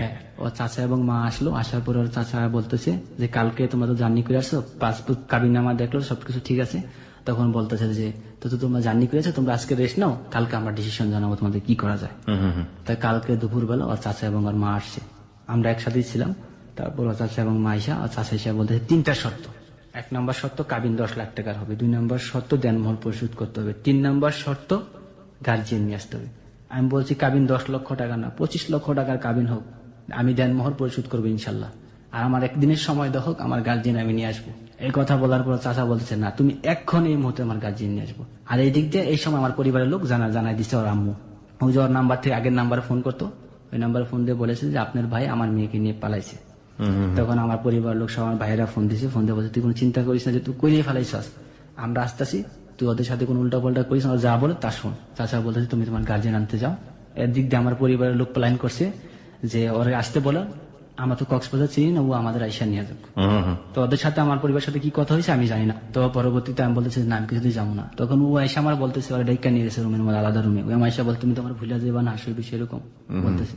আমি আমার পরিবারের সবকিছু ছেড়ে দিয়ে তোমার জন্য এখানে চলে আসছি, আর তুমি আমি বলতে তোমার আমি ভুলে যাবো, এটা ইম্পসিবল, আমি তোমার জীবনে কখনো বলতে পারবো না। তখন আমি ও কান্না করতেছি, ও কান্না করতেছে। তখন ও বলেছে যে মা এবং চাচা বলতেছে যে তুমি আমার ভুলে যাবে। আমি বলছি আমি কখনোই তোমার বলবো না। ও আমার হাত ধরে রাখছে এই মুহূর্তে, ওর চাচা এবং ওর মা এবং ওর ভাই, ওর 2 চাচা আমার হাত টানতেছে এবং ওর হাত টানতেছে, তাই না আমাদের হাত ছুঁয়ে পারে না। আমি বলতেছি তুমি কি আমার সাথে যাইবা? কহ আমি তোমার সাথে চলে যাবো, চলো।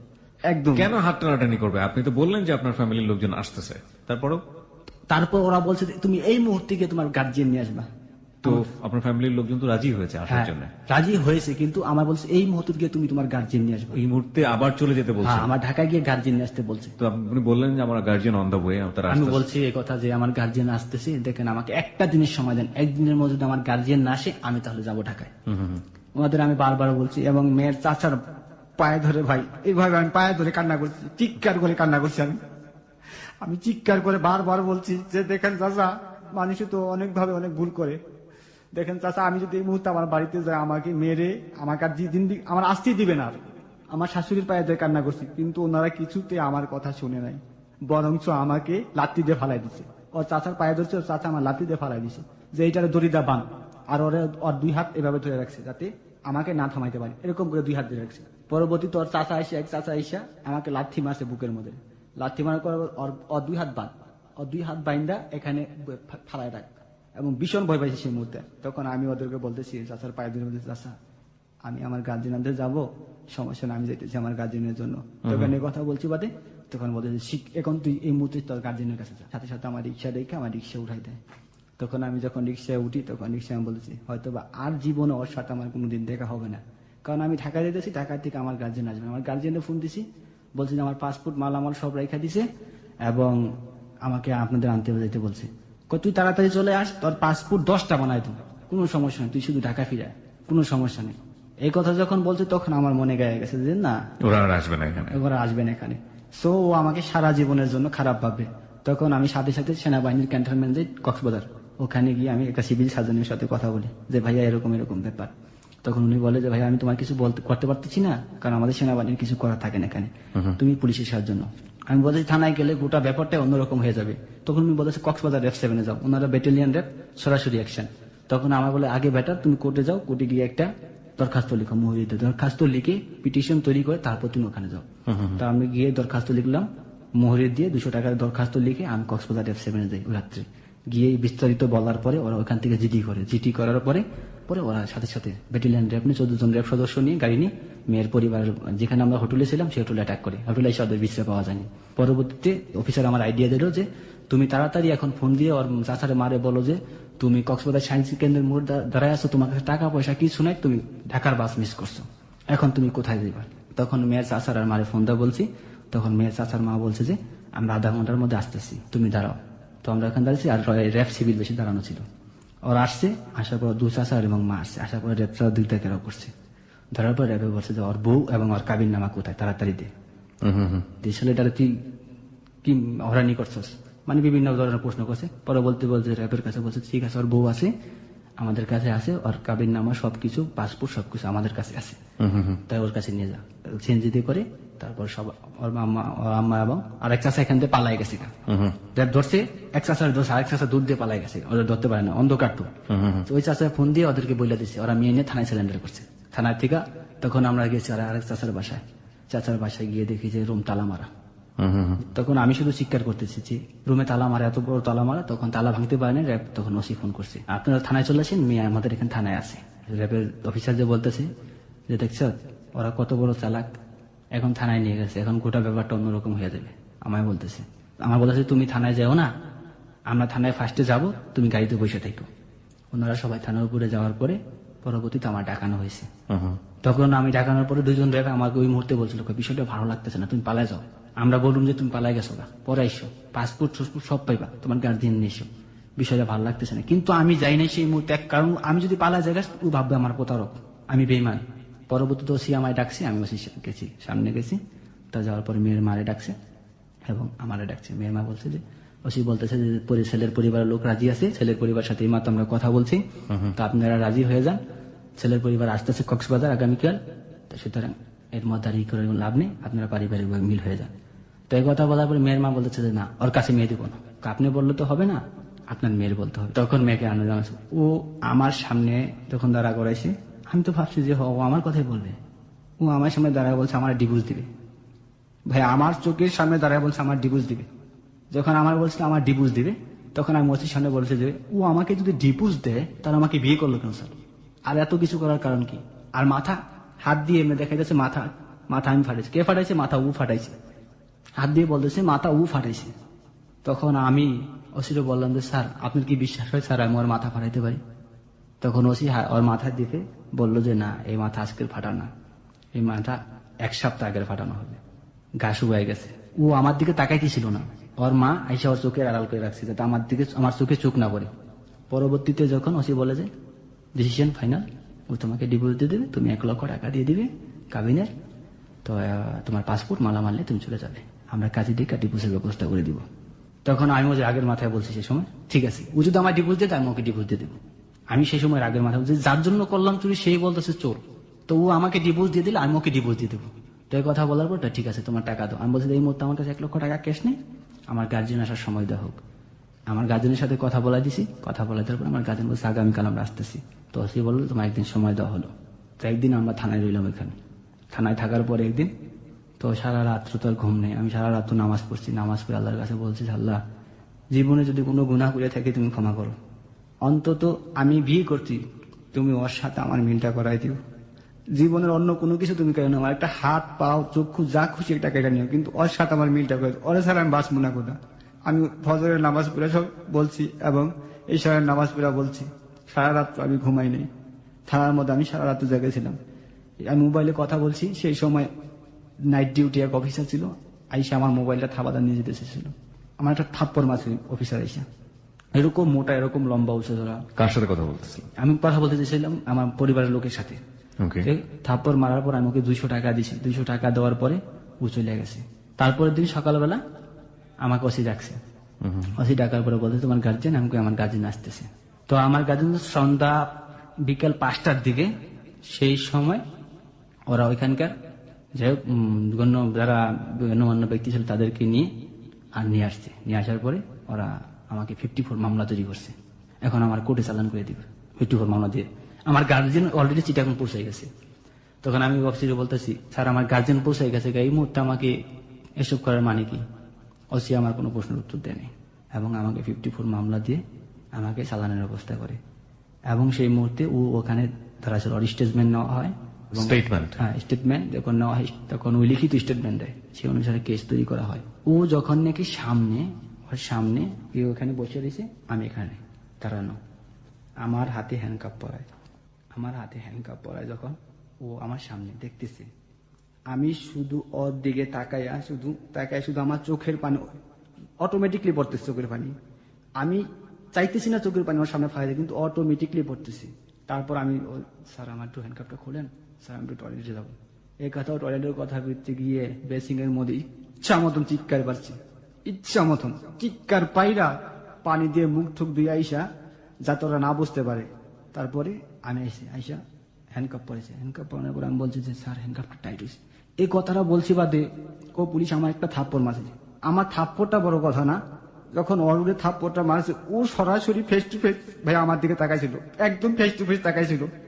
আমি ভাবছিলাম ওই থাপ্পড়টা দিচ্ছে এই মুহূর্তে হয়তো ওই কিছু বলবে, কিন্তু সেই মুহূর্তে ওই কিছু বলে নাই, ওই শুধু তাকাইয়া চাইছিল। এবং আমাকে থাপ্পড় যখন দিচ্ছে, আমার তো থাপ্পড় লাগে না, আমার মানে কলিজার মধ্যে একটা বল্লম দা পার দিছে। ও এরকম করে আমাদের তাকাইছিল এবং আমার চোখে যাতে চোখ না পড়ে ওর চাষারে বলতেছে যে ওর সামনে এসে দাঁড়াইতে। ওর চাষা কি করলো, ওর সামনে এসে দাঁড়াইলো, আমার কুকুরের মতো টাইনা নিচ্ছে, রশি দিয়ে বাইন্দা হ্যান্ডকাপ পরে কুকুরের মতো টাইনা নিচ্ছে। আমি বারবার পিছন দিকে চিৎকার করে ওর মারে এবং চাষার হাতে ধরে অনুরোধ করতেছিলাম যে দেখেন মানুষের জীবনে ভুল, হ্যাঁ আমি ছোট মানুষ, ভুল করছি, আমারে ক্ষমা করেন, আমি রেপ ডেকে ভুল করছি, আমারে ক্ষমা করেন, দেখেন আমার জীবনটা নষ্ট করেন না, আমার ভবিষ্যৎটা নষ্ট করেন না, আমার ফিউচারটা নষ্ট হয়ে যাবে। ওর মা এবং চাষার চিৎকার করে বলছে এবং পুলিশে আমাকে কুত্তার মতো টাইনা নিচ্ছে এবং ওরে বারবার বলছে যে সুইটি তুমি এরকমটা করো না, এরকমটা করা ঠিক হইব না, আমার সাথে তুমি এরকম বেইমানি করতেছো, এই বেইমানি করা ঠিক হবে না, কারণ কোনো মানুষের সাথে এরকম বেইমানি করা ঠিক না, পৃথিবীর কোনো মানুষের সাথে এরকম বেইমানি করা ঠিক না। সেই মুহূর্তে আমাকে টেনে হেসড়ে নিয়ে যেতেছিল এবং ও ওর বাসায় চলে যেতেছিল সুন্দরভাবে ওর চাষার সাথে। ও আমার দিকে একটা বার অন্তত ফিরা তাকায় না, একটা বারের জন্য। যতক্ষণ পর্যন্ত ওই সিএনজি করে বাসায় গেছে, যতক্ষণ পর্যন্ত ওর সিএনজি আমাকে রাস্তাতে টেনে নিয়েছে, কারণ কক্সবাজার থানার থেকে সাবজেল একদম সামনে, হাইটটা নেই আসামনি, আমাকে হাইটটা নিতেছিল। যতক্ষণ পর্যন্ত ওর সিএনজি দেখা গেছে ভাই, আমি ততক্ষণ পর্যন্ত ওর সিএনজির দিকে তাকাইছিলাম। সাবজেলে নেওয়ার পরে আমাকে ওখানে সাবজেলের ভিতরে ঢুকায়। পরবর্তীতে আমি ওখান থেকে এক অফিসারে বললাম একটু মোবাইলে কথা বলার সুযোগ, আমার গার্জিয়ানরা ফোন দিয়ে বলতেছে আমাকে একটু চালান করে দিছে, আমাকে এখন জেলে নিয়ে যাবে। তখন এই কথা বলার পর আমার পরিবারের লোক এর সাথে যোগাযোগ বন্ধ। আমার মোবাইল টোবাইল সব জমা আছে থানায়, ইত্যাদি মানি ব্যাগ সবকিছু জমা আছে থানায়, পাসপোর্ট টাসপোর্ট সব থানায়। তো পরবর্তীতে আমাকে ওখান থেকে জেলে ট্রান্সফার করে দিল। তো আমি যেখানে গেছি ওখানে গিয়ে দেখতে ছোট্ট একটা ঘর, ঘরের মধ্যে প্রায় 200-250 আসামি হবে।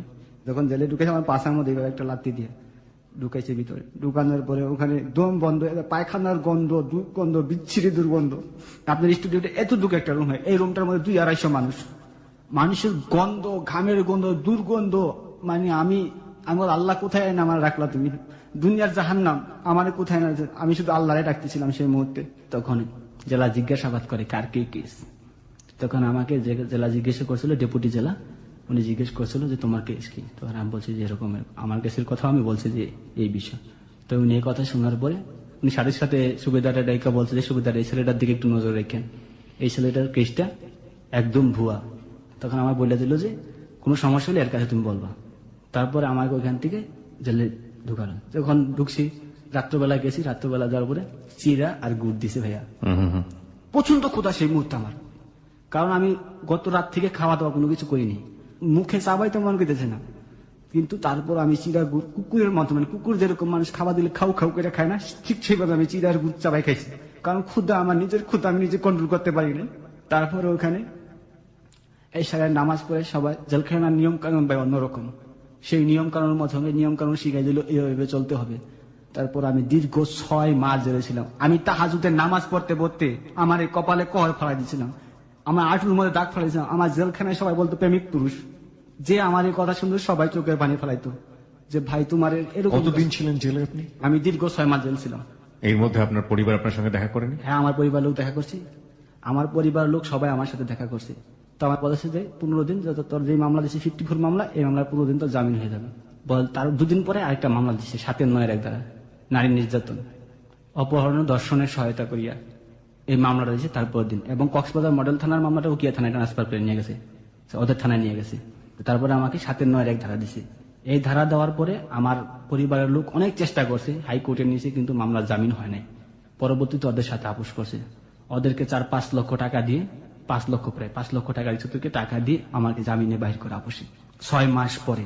এবং এই 6 মাসের মধ্যে জেলখানায় আমি ওকে চিঠি দিছি, এবং যখন নাকি আমি কোর্টে আসছি, কোর্টে এসে দিয়ে আমি মোবাইলে পর্যন্ত কথা বলছি, ওর মার সাথে, ওর চাচার সাথে, ওর ভাইয়ের সাথে। ওর সাথে কথা বলেননি? ওর সাথে কোনো কথা বলতে দেয়নি, কথা বলার কোনো সুযোগ দেয়নি। ওই সময়ের পর থেকে এখন পর্যন্ত কি আপনার ওর সাথে কোনো কথা হয়েছে? হ্যাঁ হয়েছে, পরে হয়েছে। আমি যখন বাইরে হয়েছি। কি জিজ্ঞেস করেছিলেন ওকে, ও কি বলেছিল? আমি যখন বাইরে হয়েছি ওর ফ্রেন্ডের সাথে, আমার নাম রুবেল নামে একটা ছেলে ছিল, ওর ফ্রেন্ডের সাথে যোগাযোগ করি ফার্স্টে। পরবর্তীতে ওর ফ্রেন্ড আমার সাথে ওর কথা বলার সুযোগ করে দেয়। তখন ওর মাধ্যমে ওর কাছ থেকে জানতে পারলাম তুমি ওই সময় এসব কি কারণে বলছিলা। তখন আমার এই কথাগুলোই বলছিল যে আমার পরিবার লোক বলছে তুমি না 2-3টা বিয়ে করছো, তুমি বকাটে ছেলে, তুমি ছেলে ভালো না, এর আগে 2-3টা বিয়ে করছো, তুমি প্রতিবার সফরে আসো, সফরে এসে এরকম খারাপ কাজ কর, এগুলা বলছে। যে আমার পরিবার লোক এগুলো আমায় বুঝেছে। আর সেই সময় আমি প্রচন্ড ভয় পাইছিলাম, কারণ তুমি আমার চাচা আমার মারে রেপ দিয়ে মাইর খাওয়াইছো, বিভিন্ন ধরনের কথা, এই ধরনের কথা। আর আমি সেই সময় এগুলা ভুল যায়, আমি বলছি তুমি বিয়ে করছো আর তোমার বউ বাচ্চা আছে। তখন আমি বললাম যে আমার বয়স 24 বছর, আমি 24 বছর মধ্যে 3টা বিয়ে কি করে করি, আর 3টা বিয়ে যদি করি আমার বাচ্চা কাচ্চা কি করে হয়, এই 24 বছর বয়সে আমি, তুমি এগুলা কি করে বিশ্বাস গেলাম।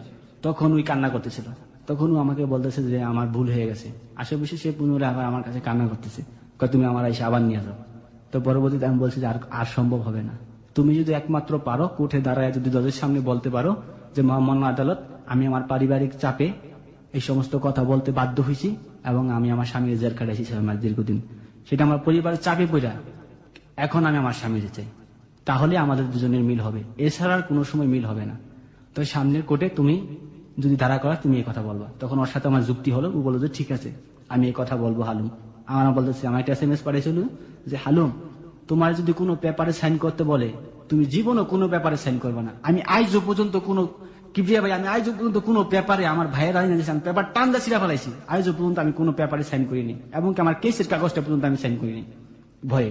এবং ও বলছিল যে SMS যে আমি কোনোদিন কোনো পেপারে সাইন করবো না। তো পরবর্তীতে ওর কোর্টে দাঁড়ানো করানোর কথা ছিল, আমি বলছি তোমার কোর্টে দাঁড়া করে বনাস করে। এদিক দিয়ে আমার সিঙ্গাপুরের IP লাগাই দিছে, সাথে সাথে এখান থেকে আমার IP বাইরে গেছে। IP বাইরে যাওয়ার পরে কোম্পানিতে জরুরি লোক লাগবে, তখন আমার চলে যেতে হবে। তো আমি কোর্ট ডেট দিয়েছি 1 তারিখে, এদিক দিয়ে আমার 4 তারিখে ফ্লাইট। তো আমি 1 তারিখে কোর্ট ডেটে গেছি, যাওয়ার পর ওদিনকে কোর্ট জাস্ট পারমিশন দেয় নাই, ভিকটিম দ্বারা করানোর পারমিশন দেয় না, মানে ওরা দ্বারা করতে দেয় না। তো পরবর্তীতে আর না বললে আমি চলে গেছি, ওর নাম্বারে ফোন দিছি, ও আর এক ভাবির নাম্বারে পলাই এসে কথা বলতো টয়লেটের ভিতরে গিয়া। তো সেই নাম্বারে কল দিছি, কেউ তো এখন ওকে তো পাওয়া যাবে না। এই দিক দিয়ে আমার বাড়ির লোক টের পেয়ে গেছে এবং ওরাও টের পেয়ে গেছে। এই দিক দিয়ে আমার বাড়ির লোকের কাছে ওর মা ফোন দেওয়া করেছে, আপনার ভাই এখন তুই ওর সাথে যোগাযোগ করে। তার পরবর্তীতে আমার ভাই আমার ইচ্ছা মতন মারধর করছে যে তোর এখন লজ্জা শরম হয় না, তুই এখন তুই এই মেয়ের সাথে কথা বলেছে, মানে মারধর করে, মানে মারছে অনেক, মারার পর বলছে, আর কোনোদিন এই মেয়ের সাথে কথা বলবে না, 6 মাস জেল খাটাইছে এই মেয়ে, তুই এই মেয়ের সাথে আর কোনোদিন কথা বলবি না। সিঙ্গাপুর যখন চলে আসি 3 দিন পরে 4 দিন পরে ওর সাথে যোগাযোগ করি, দেখো আমি তো এরকম এরকম সিঙ্গাপুর চলে এসেছি। তখনই আমার অবিশ্বাস করে, তখন বলে যে তুমি তো সিঙ্গাপুর গেছো, এখন তো স্বপ্নের জগতে চলে গেছো, এই কথা বলে। আমি কই দেখো আমি তোমার এখন তুই ভালো, আমি এখানে আসছি শুধু টাকার জন্য, অন্য কিছুর জন্য না, তোমার আমার ভালোর জন্য। তুমি যদি রাজি থাকো তোমার বাবা মা কেউ ফিরে পারবো না, আমাদের এখন পর্যন্ত ডিভোর্স হয় নাই, কিছু হয় নাই, সুতরাং তুমি আমাকে একটু সময় দাও। ও আমাকে সেই ওর মার কথা শুনে গালিগালাজ করছে, গালিগালাজ করে বলছে তুই আর মোবাইলে কোনোদিন ফোন দিবি না। আর বান্ধবীর মার সাথে আমি কথা বলছি, দেখি আমি বলছি তুই আমার বান্ধবীর মার কাছে কি বলছস, আর কোনোদিন এই মোবাইলে ফোন দিবি না। আমি শুধু চোখের পানি ধরেছি সেই মুহূর্তে। রাত 12টা বাজে, ছাদের উপরে যখন মানুষ ঘুমায় যেত, আমি রাতের উপর গিয়া জায়নামাজ বিছে আল্লাহর কাছে কান্দা বলতাম, আল্লাহ আমার জীবন আমি কি পাপ করছিলাম যার কারণে তুমি আমার এমন শাস্তি দিচ্ছ। বিশ্বাস করেন ভাই, আমি আজও পর্যন্ত একটা মিনিটের জন্য যদি আমি হাসি, আমি 2 মিনিটের জন্য কান্না করি। আমি যদি একটু মনের মধ্যে সুখ আসে, মুহূর্তের মধ্যে আমার মুখটা মলিন হয়ে যায়। আপনি আমাকে কিছু কোশ্চেনের উত্তর দেন। আপনার স্ত্রীর সাথে বিয়ে হওয়ার পরে আপনি কত দিন যাবত বিদেশে গিয়ে থেকেছেন? 2 বছর। এই 2 বছরের মধ্যে আপনার সঙ্গে আপনার স্ত্রী যোগাযোগ হয়েছে? যোগাযোগ হয়েছে প্রথম পর্যায়ে, তারপর একদিন আমায় বলছে যে কতদিন যাবত যোগাযোগ নেই? প্রায় 1 বছর সাথে যোগাযোগ নেই। এই 1 বছর কোথায় আছে, কিভাবে আছে আপনি জানেন? খবর নেওয়ার চেষ্টা করছে না, খবর নিছি, শুনছি যে ওই ভালোই আছে এবং ওর বিয়ের সম্বন্ধ আসতেছে, এরকমটা আমি শুনছি ওর দাদির মুখ থেকে। কারণ ওর দাদির সাথে আমি কন্টিনিউ কথা বলতাম যে ওর বিয়ের চলতেছে, হয়তো ওর বিয়ে হয়ে যাবে কোনো একদিন। আপনি কেন তাকে বলতে পারেন না? আমি ওকে বলতে পারি না, কেন বলতে পারি না সে প্রশ্নের জবাব আমি জানি না। এই প্রশ্নের জবাব আমাদেরও জানা নেই, তবে কিছু কথা বলার আছে। একটা হচ্ছে যে মানুষটা আপনাকে ভালোবেসে এত দূর পর্যন্ত করে ফেললো, সেই মানুষটাই যদি কারো দ্বারা ডিমোটিভেট হয়ে, আমরা যদি আপনাকে বিলিভ করি, তাহলে বলতে হবে ভাবে যে কারো দ্বারা ডিমোটিভেট হয়ে, কারো দ্বারা আপনার সম্পর্কে বাজে কিছু শুনে আপনাকেই এত বড় শাস্তির কাঠগড়ায় দাঁড় করিয়ে দিতে পারে, সেই মানুষটাকে নিয়ে আপনি বাকি জীবন চিন্তা করবেন? আমি একটা জিনিস বুঝি সবসময়, যে ভালোবাসাকে সব লজিক দিয়ে বিচার করা যায় না। একটা মানুষকে যদি আপনি ভালোবাসেন, সে মানুষটা যদি আপনাকে শাস্তি দেবে, বা সে মানুষটা যদি আপনাকে শাস্তি দেয়, তাহলে শাস্তিটাই নাকি মানে অমীয় হয়ে যায়, মানে এটা নাকি সুধা হয়ে যায়। তবে এটা পেইন, অনেক বড় একটা পেইন। আমাদের যিনি আজকে এখানে সে জীবনের গল্প বললেন, একজন প্রবাসী বাঙালি, সিঙ্গাপুরে থাকেন ভদ্রলোক, রুবেল। আপনি সিঙ্গাপুরে ফিরে যাবেন কবে? চলে যাবো কিছুদিন। 1 বছরও আপনি তাকে ভুলতে পারেননি। বিয়ে হয়েছিল কত সালে? 2012 সেপ্টেম্বরে। 2012 সেপ্টেম্বরে। আর আজকে হচ্ছে 2014 অক্টোবর। তার মানে 2 বছর হয়ে গেল। ওকে প্রিয় শ্রোতা, কি বলার আছে বলুন? হয়তোবা আপনারা আপনাদের জায়গাটা থেকে মেয়েটাকে গালমন্দ করছেন, ওর ওয়াইফকে। ও কিন্তু অসম্ভব ভালোবাসে এখন পর্যন্ত। ওর ভাষায় সেটা হচ্ছে টুকটুকি এবং সুইটি, অনেক অনেক বেশি ভালোবাসে। সুতরাং আমরা ওই জায়গাটা থেকে আমরা কাউকে গালি দিব না, 1। আর 2 নম্বর যেটা, সেটা হচ্ছে যে ওর একটা বড় ভুলের জায়গা। এই ভুলের জায়গাটাতে যদি আমরা বলি যে হ্যাঁ, বিয়ে করার জায়গাটা, এই জায়গাটা হচ্ছে মানে মস্ত বড় রকম একটা ভুলের জায়গা। এটা অবশ্যই নিজ সিদ্ধান্ত নিয়ে এভাবে করাটা কোনোভাবেই উচিত ছিল না। এবং বিশ্বাসের জায়গা বলেন, আত্মবিশ্বাসের জায়গা বলেন, কমফোর্টের জায়গা বলেন, যে জায়গাটাই হোক না কেন, সেটা হচ্ছে দুজন দুজনের প্রতি অগাধ বিশ্বাস। দুনিয়া উল্টে গেলেও দুজন দুজনের হাত ছাড়বো না। এবং শেষ পর্যন্ত দুনিয়া উল্টে যায়নি, কিন্তু দুজন দুজনের জায়গাটা থেকে অনেক বেশি উল্টে গেছে। এইটাই হচ্ছে আমাদের আজকের হ্যালো 8920 সবচাইতে বড় লেসনের জায়গা। আমরা যখন একজন মানুষকে ভালোবাসি, তার জন্য জগৎ সংসার সবকিছু ছেড়ে দিয়ে তার হাতটা ধরি, কিন্তু সেই জগৎ সংসার যখন আমাদের মুখোমুখি হয়ে যায়, তখন সেই হাতটা কোনো না কোনোভাবে আমাদের হাতটা ফসকে যায়। এবং এই ফসকে যাওয়ার ঘটনা যে দুনিয়াতে হরহামেশাই ঘটছে আমাদের সমাজে, সেটার একটা বাস্তব উদাহরণ আমরা আজকে দেখলাম। গানে গানে একটা কথা আছে যে পিরিতি কাঁঠালের আটা, লাগলে জোড়া খসে না। এই কাঁঠালের আঠার মতো প্রেম আজকের এই সময় বা আজকের এই জগতে খুঁজে পাওয়া খুব দুষ্কর। এবং তারপরও সুপার গ্লু যেখানে কাজ করে না, সেখানে কাঁঠালের আটা কতটুকুই বা কাজ করবে। যাই হোক, একটা কথা বলার আছে যে আমরা যেন রুবেলের কাছ থেকে এই লেসনটা নেই, যে আমরা যারা এরকম সিদ্ধান্ত নিয়ে ফেলি, হ্যাঁ, বিয়ে শাদীর ক্ষেত্রে পরিবারকে দূরে রেখে, আইনকে দূরে রেখে, নিয়মকে দূরে রেখে তারা ওই আইনের মুখোমুখি হলে, সামাজিকতার মুখোমুখি হলে, পরিবারের মুখোমুখি হলে কতটুকু নিজেরা ধকল সামলিয়ে উঠতে পারবো। এবং সেই সময়টাতে ওই কথাটা ঠিক থাকবে তো যে হ্যাঁ, যাই হোক না কেন, যেটাই হোক না কেন, মরে যাবো তোমার জন্য, তবুও তোমাকে ছাড়বো না। কারণ আমরা দেখেছি ম্যাক্সিমাম টাইম পুলিশের কাছে গেলে বা আইনের কাছে গেলে শেষ পর্যন্ত পরিবারেরই পক্ষ নাই, ওই ভালোবাসার মানুষের পক্ষ নেয়, আর কথাটা মনে থাকে না, মাথায় থাকে না। হরহামেশা দুই একটা যে এক্সেপশনাল ঘটনা তা কিন্তু না। এবার আপনি আপনার জায়গা থেকে আপনার জীবনের ক্ষেত্রে একটু চিন্তা ভাবনা করে নেবেন, এইরকম রুবেলের মতো যেন আপনার জীবন না হয়, এটাই হচ্ছে আমাদের বলা।